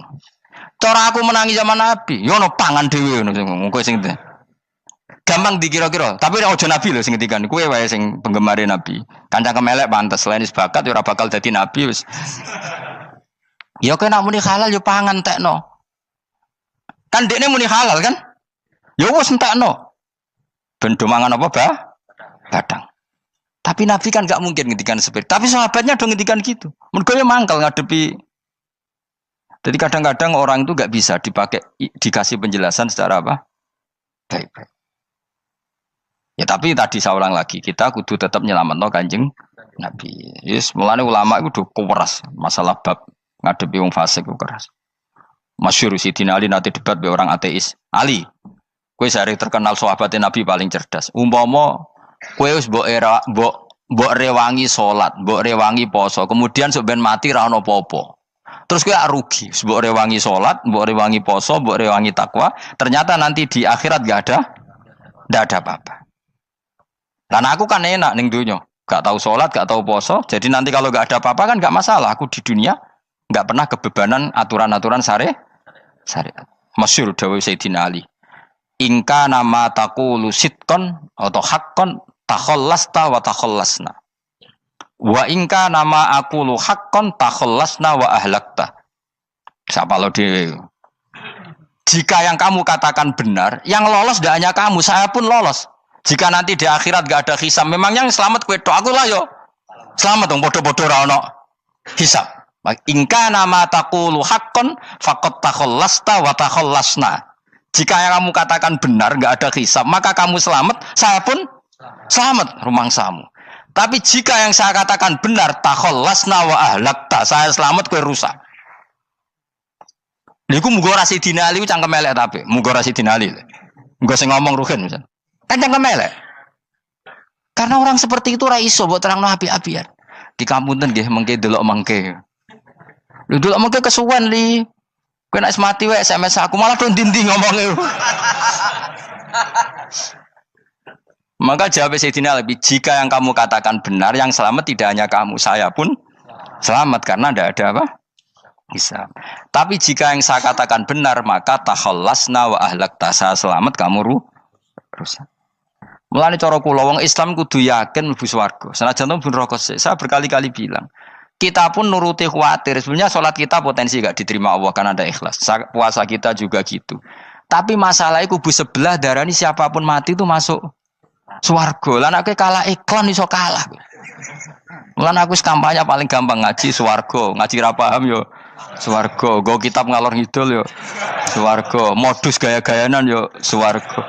Ngaji mergo mangkel bojo yo swarga. Ngaji nglalekno utang yo swarga. Oh, apa kubu sebelah wae swarga terus bosok kene sing iman kak. Swarga. Soal akhir ki mlebu neraka tak kandhani wis enteni sik sabar. Pada akhirnya tetap masuk swarga. Pada akhirnya kapan? 10.000 tahun apa ya ora. Ayo ora kepengin orang nglakoni kok. Jadi ini penting ya. Jadi kita harus terbiasa berpikir secara tadi ya.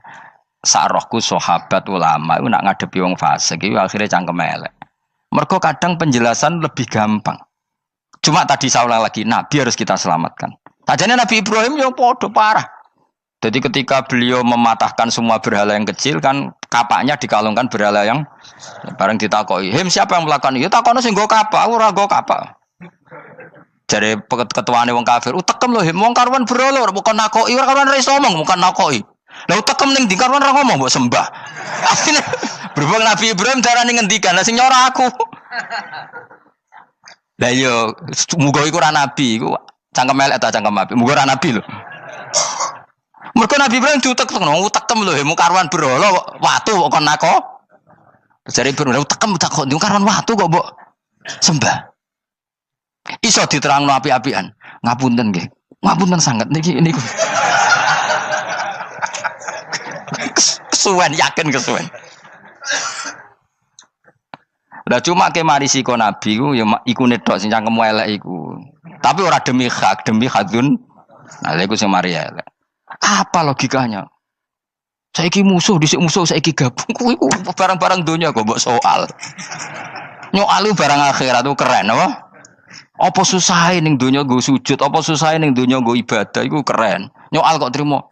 Dhisik musuhan kok saiki rukun ben donya kok mbok soal ben wis jegeman santriku di sini aku. Ciri utama wong apik nyebalakno barang dunya, tapi nek akhirat seri. Kayak aku mestine paten soalku wis ngaji jalalan kok gak dadi wali ku maksudku piye? Tak ulang mulai 2005 kok ora alim maksud. Tapi kita wari jawaban tawaduk. Ya tak wari jawaban apa? Karena kita ndak ingin nyaingi guru apalagi melangkahi. Ya tak warai ya. Jadi sajane kula saged alim Gus, tapi mboten sae nglangkahi guru. Mulane kula nyuwun pangeran tetep bodho kersane. Kersane tetep sopan, tidak nglangkahi. Setuju ya? Jadi soalnya enggak takoki. 2005 lho kan 2005. Berarti pirang tahun? 14 tahun. Tak takoki dadi mubalek yo ora, khotib yo ora. Krungu kabar Ruhin Wali yo ora. Nuruti kecewa. Tapi setelah ada jawaban tawaduk yo soleh. Memang enggak baik, murid nyalip guru itu enggak baik. Ya ora apik, ora iso ya ora ros pokoke. Jelas gitu. Terus niki bukti orang soleh itu boleh berteman orang macam-macam. Bernya ini ahlul jannah bercerita dulu punya teman ateis. Jelas gitu.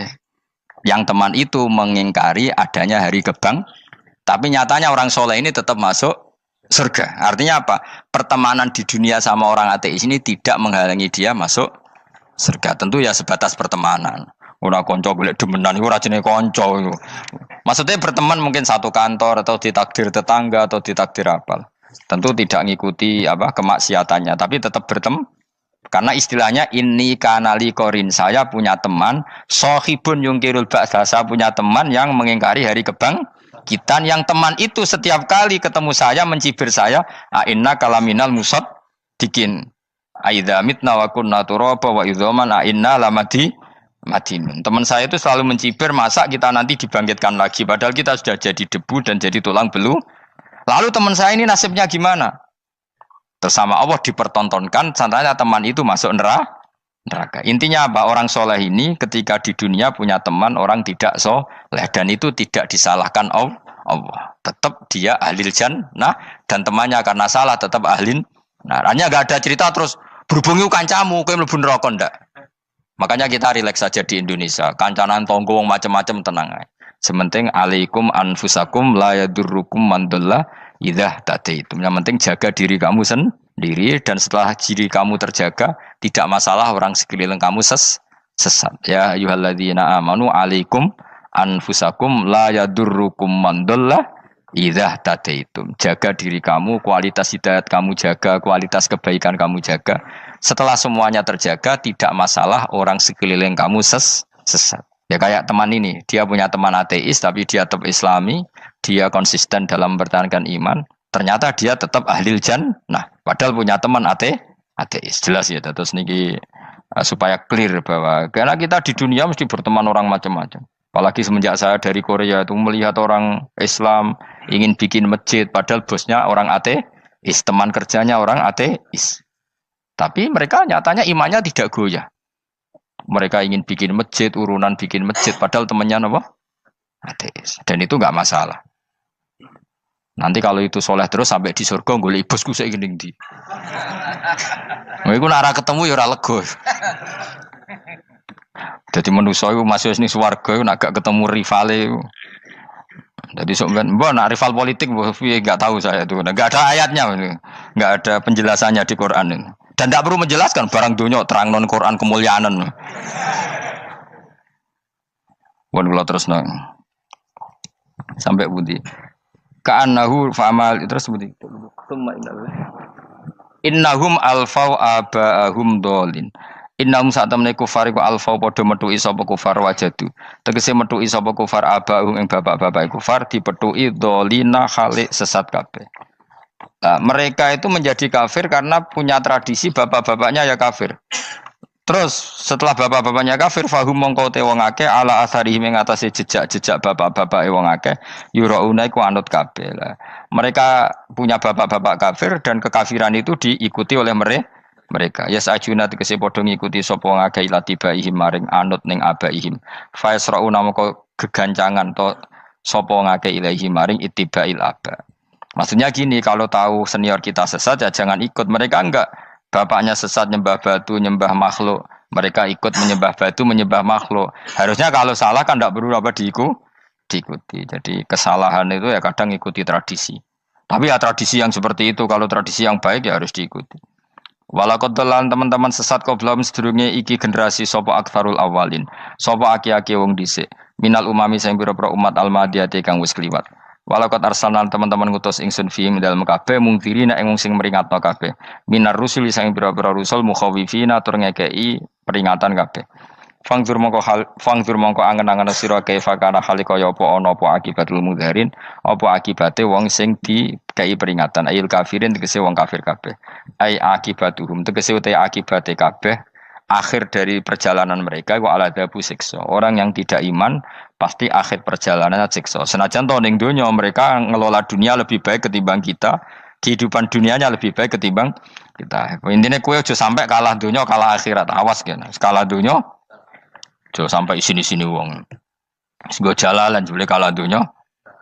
Gunane apa go konsep jalalan ngalor gitu. Tutulis jalalan kalah di dunia menang akhirat. Jebule kalah pisan. Innalillahi wa inna ilaihi raji'un. Awas ke sebenarnya swarga sini-sini wong. Illa ibadah wahi kecuali pira-pira kaulian Allah al-mukhlasina kang ikhlas kabeh, al mukminina kang mukmin kabeh. Fa innahu mongko satuna ibadu wa al mukhlisin atau al mukhlasin iku najau. Iku selamat sapa kabeh minal adabi sanging siksa. Li ikhlasihim krana ikhlase wong akeh fil ibadate ndo ing ibadah. Nak kira iki ta apa? Illa ibadah wahil mukhlasin sami nggih. Fathah. Kira iki ta napa? Lame fathah. Illa ibadah wahil mukhlasin iki. Tapi ana sing kira mukhlisin apa mukhlasin? Kira iki to. Hah? Ora lha jeng nang Quran. Mukhlas. Auli anna wa ta satemne wa ta'ala akhlaso nyelametno sapa mikhlasno sapa ing kabeh lah krana ikilah amal ala qiraati fathil lam ing atase wacanan maca lam. Dadi qiraah itu ada illa ibadah wahil mukhlisin, ada illa ibadah wahil mukhlasin. Jadi mang dua qiraah. Tapi ki anut sing umum ya aja aneh-aneh.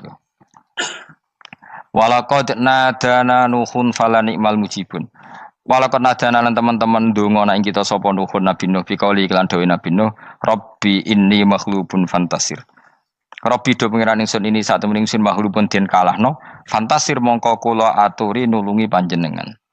Fala ni'mal mujibun, mongko iku banget nikmate sapa al mujibun, sapa zat sing nyembadani lagu maring Nuh nahnu te kita. Aida'ana ala qaumi. Maksudnya Nabi Nuh ketika tertekan oleh kaumnya, kemudian Nabi Nuh berdoa kepada saya.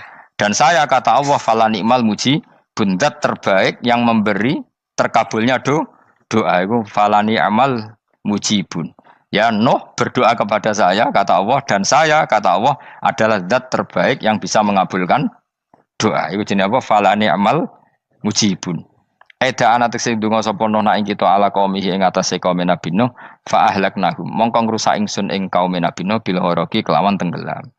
Jadi kowe nak mangkel mbek wong-wong sing ora iman, iku pilihane iku kowe parek pangeran. Nak parek pangeran nak sing ora iman dikalahno pangeran. Kowe ora usah dadi ekstremis, malah ribet dhewe. Pasrahno napa pangeran. Lah nek kira wali ora mandi-mandi, ora mandi ya wis. Sementing kowe ning donya bernegara secara sehat, gak perlu dadi napa? Teroris, gak perlu dadi napa? Ekstremis. Karena Nabi Nuh ketika mangkel mbek kaume, Nabi Nuh ngebom mereka apa matur pangeran? Matur pangeran, kemudian pangeran sendiri yang ngambil napa tindakan. Kowe yo ngono mbek musuh-musuhmu sing hasud mbek kowe. Tapi mbah kok nang pangeran malah bela kono. Lah kadang musuhmu luwih bener timbang kono ya. Timbang kowe. Kono kerja keras sugih. Terus duwarani kowe sekere turu. Terus mbok pasutno jebule pangeran bener. Kok kowe pemalas. Kono bekerja keras. Ya mbah nak ngono. Lan jegeman di musuh wong saleh. Mergo nak maksudno malah balik ning kowe. Di musuh sing ra saleh dadi menang kowe. Nak padha ra saleh ya mbok ra jelas. Fa ahlaknahum mongko ngrusak ingsun hum ing kaum Nabi Nuh bil ghoroqi kelawan apa tenggel. Sing jelas nabi-nabi dulu nak kecewa ambek musuhe iku mature teng pangeran. Mboten kalau perang itu beda loh. Nabi kalau perang dia perang di arena perang di Badar, di Uhud, jadi janjian terus duel. Ora kok musuhe turu terus di sebelah mboten enten ngono. Ya kalau mau perang ya janjian, jadi fair. Mereka nantang Nabi, tentu kan tidak baik kalau kebenaran ditantang kebatilan tidak berat. Terus akhirnya ya duel ini wow. Tidak. Yang jelas perang itu tidak sepihak. Makanya bahasa Arabnya takotul, saling perang. Jadi wazan kalau dalam nahwu itu dalam sorof itu qatala itu wazannya musyarakah. Musyarakah itu saling merang, saling nyerang. Jadi enggak boleh sepihak. Makanya janjian oke, mau iduna badrun. Perjanjian kita ketemu di apa? Badar terus ketemu. Ora kok limbe-limbenan niku mboten. Memang tarung. Jadi keren. Sing kalah ya keren, sing menang ya keren. Mergo corong Jawa wani adep. Mboten nyulik niku mboten. Sehingga disebut muqatalah atau napa kital. Masdarnya itu qatala yuqatilu muqatalatan. Malah latihan sorab lah jong. Karena syarat mufassir itu harus ahli napa? Sorab. Wa najinahu lan nyelametno ingsun ing Nabi Nuh wa alahu lan keluargane Nabi minal karfil azim saking banjir sing gedhe. Ail gharqi tegese selamat sangka tenggelam. Wa ja'alna lan gawe ingsun zuriyata yang anak turun Nabi Nuhum al-bakin. Fanasu mongko te manusa kulhum sakabeh nasikum minasli sanging turun Nabi Nuh alaihis salam. Makanya jenengan yang syukur. Jadi turunan yang sekarang itu sudah steril. Saya ulang lagi. Kamu ini sudah turunan yang steril. Tidak ada bapak yang kafir. Yo kowe kabeh sing ngaji Jalalain. Kowe kabeh. Ini mbah-mbah kamu sudah apa? Steril. Karena manusia pertama Nabi Adam, terus Nabi Adam seterusnya itu masih ada yang kafir macam-macam. Era Nabi Nuh ini bapak kedua. sing kafir tenggelam kabeh, terus ada orang 80 semuanya mukmin. Makanya kita-kita yang sekarang itu istilahnya Allah dzurriyyataman hamalna ma'nuh. Kita ini turunan orang yang diangkat di perahunya Nabi Nuh. Makanya manusia pertama dari Nabi Adam, terus itu masih macam-macam. Era setelah Nabi Nuh sudah steril, enggak ada lagi yang apa? Kafir. Umpama mbah-mbahmu ana sing kafir meneh, iku ya kafir sing ora asli. Sehingga engkok ya langkai wae. Mesti aja anggap langkai wae. Terus melok mbah sing napa? Sing mukmin. Ya jelas ya, fannasu kulluhum min naslihi alaihis salam. Jadi setelah periode banjir itu semua manusia itu sudah turunan Nabi Nuh dan pas itu sudah steril semuanya apa? Mukmin. Ya orang 80 semuanya orang apa? Nah, setelah itu ada lagi yang kafir. Lah aku ora roh iku sing dadi mbahmu ta ora roh. Ya ora perlu roh kowe. Mulane ora apal nasab penting kanggo biasa ben ora roh. Tadi fanasu mongko te manusa kulo mis kabeh nas iku minasli saking turunan Nabi Nuh alaihi salam. Bakana lan ana iku lahu kedene sapa salah satu auladin sapa telu pira-pira anak Sam. Pertama Sam wa Abul Arab wa Faris wa Rum wa Ham wa Abu Sudan. Sing Ham Abu Sudan, bapake wong napa? Sudan. Wa Yafas, ana sing maca Yafis. Yafas Abu Turki, bapake wong pundi? Wal Khazar, wa Ya'jud wa Ma'jud wa Magunalika. Mbah kowe minduane sing tira babamu sing Abul Arab ira ngembesek. Persi kita ya kurang ganteng. Rom kira ora wong Itali. Kae turunan ndi? Ham iku paling Abu Sudan wong ireng-ireng. Paling iku. Wis ben ngono, ben wis. Wa tarakna alaihi fil akhirin. Wa tarakna lan nyisano ingsun apa koina tegese nyisano ingsun ali ngatasin no tak sisano sanaan khali dadi pangaleman hasanan kang apik fil akhirin ing dalem periode-periode sing akhir. Minal anbiya sing pira-pira nabi wal umami lan pira-pira umat ila yaumil kiamat itu maka maring dina kiamat. Nuh jejak-jejak kebaikannya akan saya maklumatkan kebaikannya sampai ila yaumil kiamat. Mulane ra ono barokah kados ngaji, jenengan kudu syukur ngaji. Misalnya Nabi Nuh dititahno Allah akan dipuji ila yaumil kiamah. Yang muji siapa kalau enggak kita-kita ini? Barokahnya ngaji, kita tahu kehebatan Nabi Nuh, kita tahu sejarahnya Nabi. Berarti yang muji Nabi Nuh siapa? Ya kita-kita ini yang ngaji. Andai kan tidak ada yang ngaji, orang tahu enggak tentang Nuh? Enggak tahu kan? Makanya banyak wali yang enggak suka doa. Bukan karena anti doa enggak, katanya saya yang didoakan para yang sudah meninggal. Karena yang sudah meninggal itu sangat mencintai kita. Lan kula itu termasuk ulama sing jarang ndonga. Nggih ndonga tapi juarang banget. Ora koyo kowe men ndonga ora tau mandi. Kula nu jarang ndonga karena dawuh Kanjeng Nabi, siapapun yang menghidup-hidupkan sunnahku otomatis layak mendapat doaku. Dawuh Nabi masyhur, ala khulafai rahmatullah. Siapapun yang mengganti saya berhak dapat rahmatnya Allah. Manhum ya Rasulullah. Siapa itu? Alladzina yuhyuna ma amatahun nas min sunnati, orang yang menghidup-hidupkan sunnahku yang sudah mati. Coba Nabi Nuh sekarang dapat titah dipuji di dunia ila yaumil. Yang muji siapa coba? Kita-kita kan. Karena kita menerangkan sejarah Nabi Nuh bahwa beliau adai ilallah, beliau konsisten berjuang ilat tauhid. Coba kalau tidak ada orang ngaji, siapa yang tahu Nabi Nuh? Man huwa, siapa dia? Kan tidak ada yang peduli. Itu kayak kasus Musaddaq dulu. Katanya Musaddaq kan punya pengaruh 40.000 orang yang ngakui Musaddaq itu Nabi. Ternyata itu keliru, itu hoax. Saya termasuk orang yang menanyai kenapa mereka menabikan Musaddaq. Tak tanya, kenapa kamu percaya Musaddaq Nabi? Memangnya kenapa kalau dia Nabi? Nah, kamu tahu Nabi apa? Nabi itu apa? Tidak tahu. Gitu sih. Makanya saya itu menyayangkan ada berita. Sebenarnya yang mereka mengatakan Musaddaq Nabi itu tidak tahu Nabi apa itu tidak tahu. Cuma mereka percaya demokrasi. Kalau dia ngaku Nabi susahnya apa sih? Pikirannya itu. Susahnya apa kalau dia Nabi? Lah kamu tahu Nabi apa? Enggak tahu jadi. Repot kan? Itu kan seperti orang pakai nama Ghazali tapi enggak tahu sakralnya Imam Ghazali. Akhirnya ngefly. Jenenge Abdul Qadir Jilani beling ora karuan. Mergo ya ora roh. Ya kok jenenge Mustofa ini. Orang pilihan tapi ya kelakuane ngene iki ngono. Aduh Ruhin jus wong sing tukang istirahat. Dadi maknane Mas Ruhin wong sing seneng. Mulane turu. Dadi sarohae maknane istirahat. Nganggo sintasin. Sinta itu tukang istirahat bener urip ngene iki. Ya ora apa-apa, dunya sepele kan dia istirahat. Jadi makanya kan nggak ada ulama yang nggak dicintai para wali yang sudah meninggal karena tadi siapapun yang menghidupkan sunnahku setelah sunnah itu mati maka dapat doaku. Sehingga ulama ya doanya ya biasa aja, ndak usah berlebihan, just dungos. Karena kita yakin dungane Nabi luwih mandi timbang doa kita. Kalau kita menghidupkan sunnahnya Nabi, ngaji maksudnya. Cuma namun di sunnah Rasul gak tahu ngaji. Sunnah Rasul yo ngaji iku sing karuan. Wis jelas Nabi itu status pokoknya apa? Pengajar apa? Masyhur itu. Buistu mualliman. Sebagian riwayat pakai innama buistu muallim. Saya diutus hanya sebagai pengajar. Termasuk melakukan sesuatu yang tidak ideal itu Nabi lakukan demi status mengajar.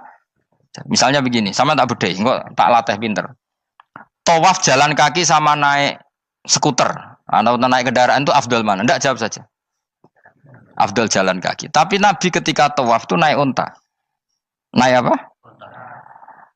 Sehingga ulama ijma tetap saja tawaf naik unta sama jalan kaki afdal jalan kaki. Padahal Nabi kalau tawaf itu karena Nabi naik unta itu statusnya adalah mengajar, menunjukkan kalau itu sah. Jadi nilainya bukan enak-enak naik unta, tapi mensyariatkan kalau itu sah. Dong ya. Kayak saya pakai baju hem, dengan orang Arab pakai jubah. Mungkin cara Allah itu afdol saya. Saya orang Indonesia loh ya. Maksudnya saya ini orang Indonesia. Maksudnya saya orang Indonesia, saya ulang lagi. Bukan dengan status Habib atau ulama atau orang Arab. Guling-gilingan bahwa saya mengesahkan baju hem untuk sholat. Makanya dulu pernah di salah satu komunitas tabiin, saya ulang lagi tabiin. Itu semuanya pakai jubah, pakai serban.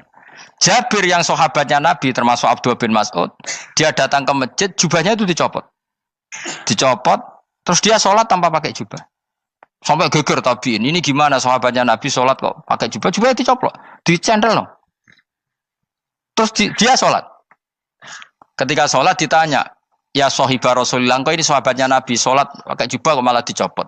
Supaya kalian semua tahu bahwa kita dulu zaman Nabi biasa sholat pakai sarung, terus diikatkan di leher, saking tidak menemukan jubah. Tapi itu menjadi penting supaya orang tahu bahwa syarat sahnya sholat tidak bergantung harus pakai jubah. Meskipun kita sepakat pakai jubah sunat, kita selalu sepakat pakai jubah sunat. Tapi harus ada yang enggak. Kalau semua kiai pakai jubah, nanti satpam harus pakai, supir harus pakai. Karena kalau mau sholat jadi bingung. Ini barokahnya Jabir, orang tahu ternyata sholat itu yang paling pokok adalah nutupi aurat. Sama Rasulullah itu kadang tidak melakukan ibadah kelas paling afdol. Kayak tadi beliau tawaf naik unta. Tapi itu menjadi afdol karena nilainya mengajarkan bahwa itu sah. Paham gitu? Terus beda. Perilaku sama pengajaran itu beda. Rasulullah itu gak mungkin sholat lupa. Tapi Nabi pernah lupa. Andai kan Nabi tidak pernah lupa, kita tidak tahu caranya kalau sholat masyhur itu. Nabi pernah sholat hanya 2 rakaat. Terus beliau akan pulang. Terus sahabat diam semua karena mereka punya adab. Terus ada orang yang agak bedui. Aku sirati sholatu amnasita ya Rasulullah. Ini sholat model qashar apa memang kau lupa? Karena sahabat mulai dulu sudah ngerti usul fikih. Kalau ini duhur 2 rakaat, mulai besok berarti 2. Karena ngambil yang paling akhir. Zaman Nabi kan ada nasa mansuh. Kalau tak kemarin duhur 2, berarti duhur terkini 2. Terus Nabi balik lagi ke majelis, mengkonfirmasi ahakun maqala Dzulyaden, apa yang dikatakan Dzulyaden tadi benar. Iya ya Rasulullah, engkau tadi sholat hanya 2. Terus Nabi takbir menambahi 2 rakaat. Artinya apa? Kalau kamu lupa itu tidak harus mengulang dari awal, cukup bina meneruskan. Sehingga misalnya kita tawaf sudah 3 putaran, terus kita batal, ya kita wudu saja. Mulai awal apa teruskan terus keempat? Coba kalau Nabi gak pernah salah seperti itu, kita tidak tahu cara ngelola kesalahan. Ya misalnya kamu tawaf terus batal, kamu wudu nambah keempat apa mulai dari awal? Nambah keempat, karena setiap seperti itu bana alama fa'ala, harus meneruskan, bukan andai kan Nabi tidak pernah melakukan itu, kita tidak tahu caranya. Ojo kok malah komentar sholat nganti lali kowe eling apa wae cangkemmu. Laline Nabi ora koyo lalimu. Mulane ana imam sholat salah iku anggap ae niru Nabi. Cuma bedane Nabi untuk ganjaran wong iku gak ngono, tapi tetep Jadi Nabi itu beberapa kali itu ngalami sesuatu yang tidak afdol. Tujuannya satu, untuk pelajaran. Makanya masyhur itu riwayat makuntu ansa walakin unassa li as-sunnah.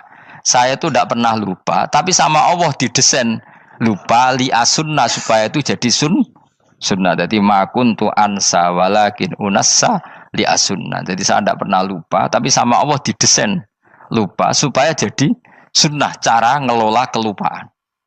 Misalnya sholat 3 apa 4, milih 3. Milih al-aqal. Karena itu satu-satunya cara. Sehingga Nabi didesain pernah sholat hanya 2 rakaat, terus diingatkan sama sahabat. Terus itu jadi sunnah, caranya ngelola caranya ngelola lupa. Begitu seterusnya. Nabi ngendikan al-ajur bi qadri ta'ab secara makna seperti itu. Tapi Nabi sendiri tawaf itu naik unta. Sehingga sekarang ada orang naik skuter, naik kursi roda, itu dikiaskan karena Nabi dulu pernah berkendara. Coba kalau Nabi tidak pernah berkendara, wong sing lumpuh gak iso tawaf, wong sing sakit gak bisa tawaf karena gak ada riwayat Nabi pakai kendaraan. Tapi barokahnya Nabi pakai kendaraan, semua referensi itu gampang. Meskipun Nabi sendiri pas itu masih sehat, sangat sehat. Tapi biar jadi sunnah, kalau seperti itu tidak apa. Karena tadi Nabi itu yang penting buistu mu'alliman, saya diutus sebagai pengajar. Kadang Nabi melakukan sesuatu itu tidak ideal. Tapi tidak ideal yang akhirnya malah lebih ideal ketimbang ideal kita. Karena apa? Nilainya taklim, mengajarkan. Itu masyhur itu dalam ilmu ushul fikih. Jadi yang dilakukan Nabi jaiz, biasa-biasa saja atau boleh, itu statusnya bagi Nabi adalah fardhu ain karena liwujubi taklim, karena menjadi kewajiban mengajar. Masyhur itu jadi dalam usul fikih itu. Karena Nabi berkeharusan menjelaskan. Sehingga kamu jangan tanya, apakah yang dilakukan Nabi itu mesti kelas paling utama? Jawabannya ya, misalnya gini. Nabi itu sangat mencintai Qiyamul Lail. Sangat-sangat mencintai Qiyamul Lail. Tapi Nabi hari keempat itu sudah gak mau ikut sholat di masjid. Terus ada riwayat, kubu sebelah bilang Nabi baru sholat 2 rakaat terus enggak. Ada yang bilang 8. Macam-macam. Nah, yang jelas orang sepakat riwayat itu, hari keempat Nabi sudah gak sholat di masjid. Dan itu bagus bagi Nabi, meskipun bagi kita agak bagus. Kenapa? Andai kan Nabi sholat Qiyamul Lail selalu di masjid dan selalu 20 rakaat atau selalu 8 rakaat, pasti orang ngira itu fardhu ain. Bahwa Qiyamul Ramadan harus apa? Di masjid. Dan harus 20 rakaat atau 8. Tapi Nabi dari awal sholat itu tidak konsisten. Kadang 2 rakaat, kadang 4 rakaat, kadang 6 rakaat, kadang 9 rakaat langsung, tanpa salam. Full langsung salam. Kadang 2 salam, kadang 9 rakaat. Full langsung salam. Akhirnya apa? Imam Syafi'i berkesimpulan yang namanya tasyahud awal itu sunat. Kamu sekarang sholat duhur, keyakinan kamu tasyahud awal sunat gak menurut mazhab Syafi'i? Sunat kan? Karena Nabi pernah sholat malam 9 rakaat langsung tanpa tahiyat. Salam 1. Nah karena Nabi tidak konsisten juga beberapa kali meninggalkan itu, umatnya tahu kalau tarawih itu sunat. Sehingga bakul mie ya tetap adol mie, yang tatpam tetap jaga. Dan orang tidak akan mencibir itu karena memang ada yang pulang tarawih, ada yang enggak, dan itu kebanyakan. Ya barokah Nabi tadi. Loh saya betul, saya itu tidak sombong. Saya itu punya pondok, punya santri banyak. Sampai sekarang saya kadang ya tidak tarawih, ya ora delik biasa. Supaya orang tahu kalau itu mah enggak wajib. Tapi berhubung saya nama kadung apik, ngono ku ya ora dadi jatuhku, aman. Tapi sebenarnya hatiku yo nangis, kangen kula mbek pangeran. Lu Nabi sangat kangen mbek pangeran, tapi kalau melakukan ibadah secara terbuka semua pasti dikira itu wajib dan itu memberatkan umatnya. Nah, kowe ora usah ngono, kowe ora usah terus niru Nabi, kadang-kadang ra traweh niru Nabi. Kowe bolak-balik wong ora ngarah, anut kowe ora ngarah. Mulane traweh wae, nek kowe bareng traweh wae. Kok GR apa ono sing nyoroti perilakumu ora ngarah. Makanya kenangannya Sayyidah Aisyah itu, kenangannya beliau itu wa'in sama siapa teks hadisnya, ini ada di Sahih Muslim, wa'in kana Rasulullah la yada'ul amal wa yuhibbuhu makhafata ayyufradu alaihim. Sungguh Rasulullah itu sangat mencintai amal tapi beliau terpaksa meninggal. Jadi Nabi itu sangat merindukan amal tapi terpaksa beliau meninggalkannya, takut itu dianggap wajib. Misalnya Nabi siwakan, Kebayang nggak kalau kamu bangun tidur nemu bupati nggak kebayang, nemuin presiden apalagi nggak kebayang. Lalu kamu bangun tidur langsung sholat, wudhu terus sholat tanpa siwakan, kebayang nggak? Kan nggak kebayang. Jika kata Nabi, umpama saya itu tidak memikirkan umat saya, sikatan itu tak wajibkan setiap orang mau sholat. Wong kita mau ketemu presiden, menteri saja, bangun tidur mesti sikatan dulu baru ketemu. Masa ketemu Allah tidak sikatan? Artinya Nabi itu nggak kebayang, nggak pakai siwak tuh nggak kebayang, karena mau sowan pangeran. Padahal lisannya Nabi sudah thayyib, sudah wangi. Tapi Nabi terpaksa kadang-kadang meninggalkan siwakan itu karena takut nanti dikira wajib. Kayak apa nah? Artinya Nabi pas siwakan ya baik karena menunjukkan itu sunnah, pas tidak juga baik karena ini menjadi pelajaran kalau itu tidak wajib. Lah nek kowe pas ra siwakan mergo dablek ngono lho. Mulane kowe ojo kan kayak jajal ya kangkang sing biasa rokokan, bariku ana komat langsung salat tas siwakan. Sing biasa ngaji sore lho ora usah contoh ado-ado. Gak kelakuanem lho. Iku perkara niru Nabi ta perkara rasa-rasane jawab. Jadi Nabi itu beda. Perilaku apa saja itu jadi teladan, akhirnya jadi referensi. Begitu juga Nabi yang mensunatkan sunat safar, sunat kudum. Tapi Nabi beberapa kali ada sholat. Ada sahabat yang selalu sholat safar. Kalau pergi sholat, kalau datang sholat. Sampai Nabi ya disalahno. Agama ora ngene iku, Cung. Aja nemen-nemen. Wala yusyadza hadatina ahadun ila ghalabu. Sing tenanan nyekeli agama, iku kok mesti kalah. Nak kalah terus bosen. Utawa tukang nyalahno wong liya. Coba kamu kalau gak pernah tahajud, roh wong turu terus mbok arani Zaid turu, Ruhin turu. Jajal kita tahajud 2 minggu. Oh kebo turu. Lha tahajud 2 minggu wae ngebok-ngebokno wong kan itu. Mulane salehmu bahaya. Mulane aku seneng saleh pas-pasan ini seneng. Sekali over city mesti cangkemmu elek. Aku yakin lho. Wis rai-rai ini ketara, aku sapal. Jajal kowe sing ngaji aku kon tahajud seminggu wae. Roh wong turu. Ngorok pisan. Oh ning donya pisan turu kebo. Padahal lagi rong. Kayak apa kalau kita tahajud setahun? Mulane orang ngekeki rezeki kita tahajud wis diangen-angen iku kira-kira oh bahaya aja iki nak tahajud. Tapi aku tetap sunat tahajud, tapi kelakuannya belum dijogo. Maksudnya ya tahajud tanpa ngritik ora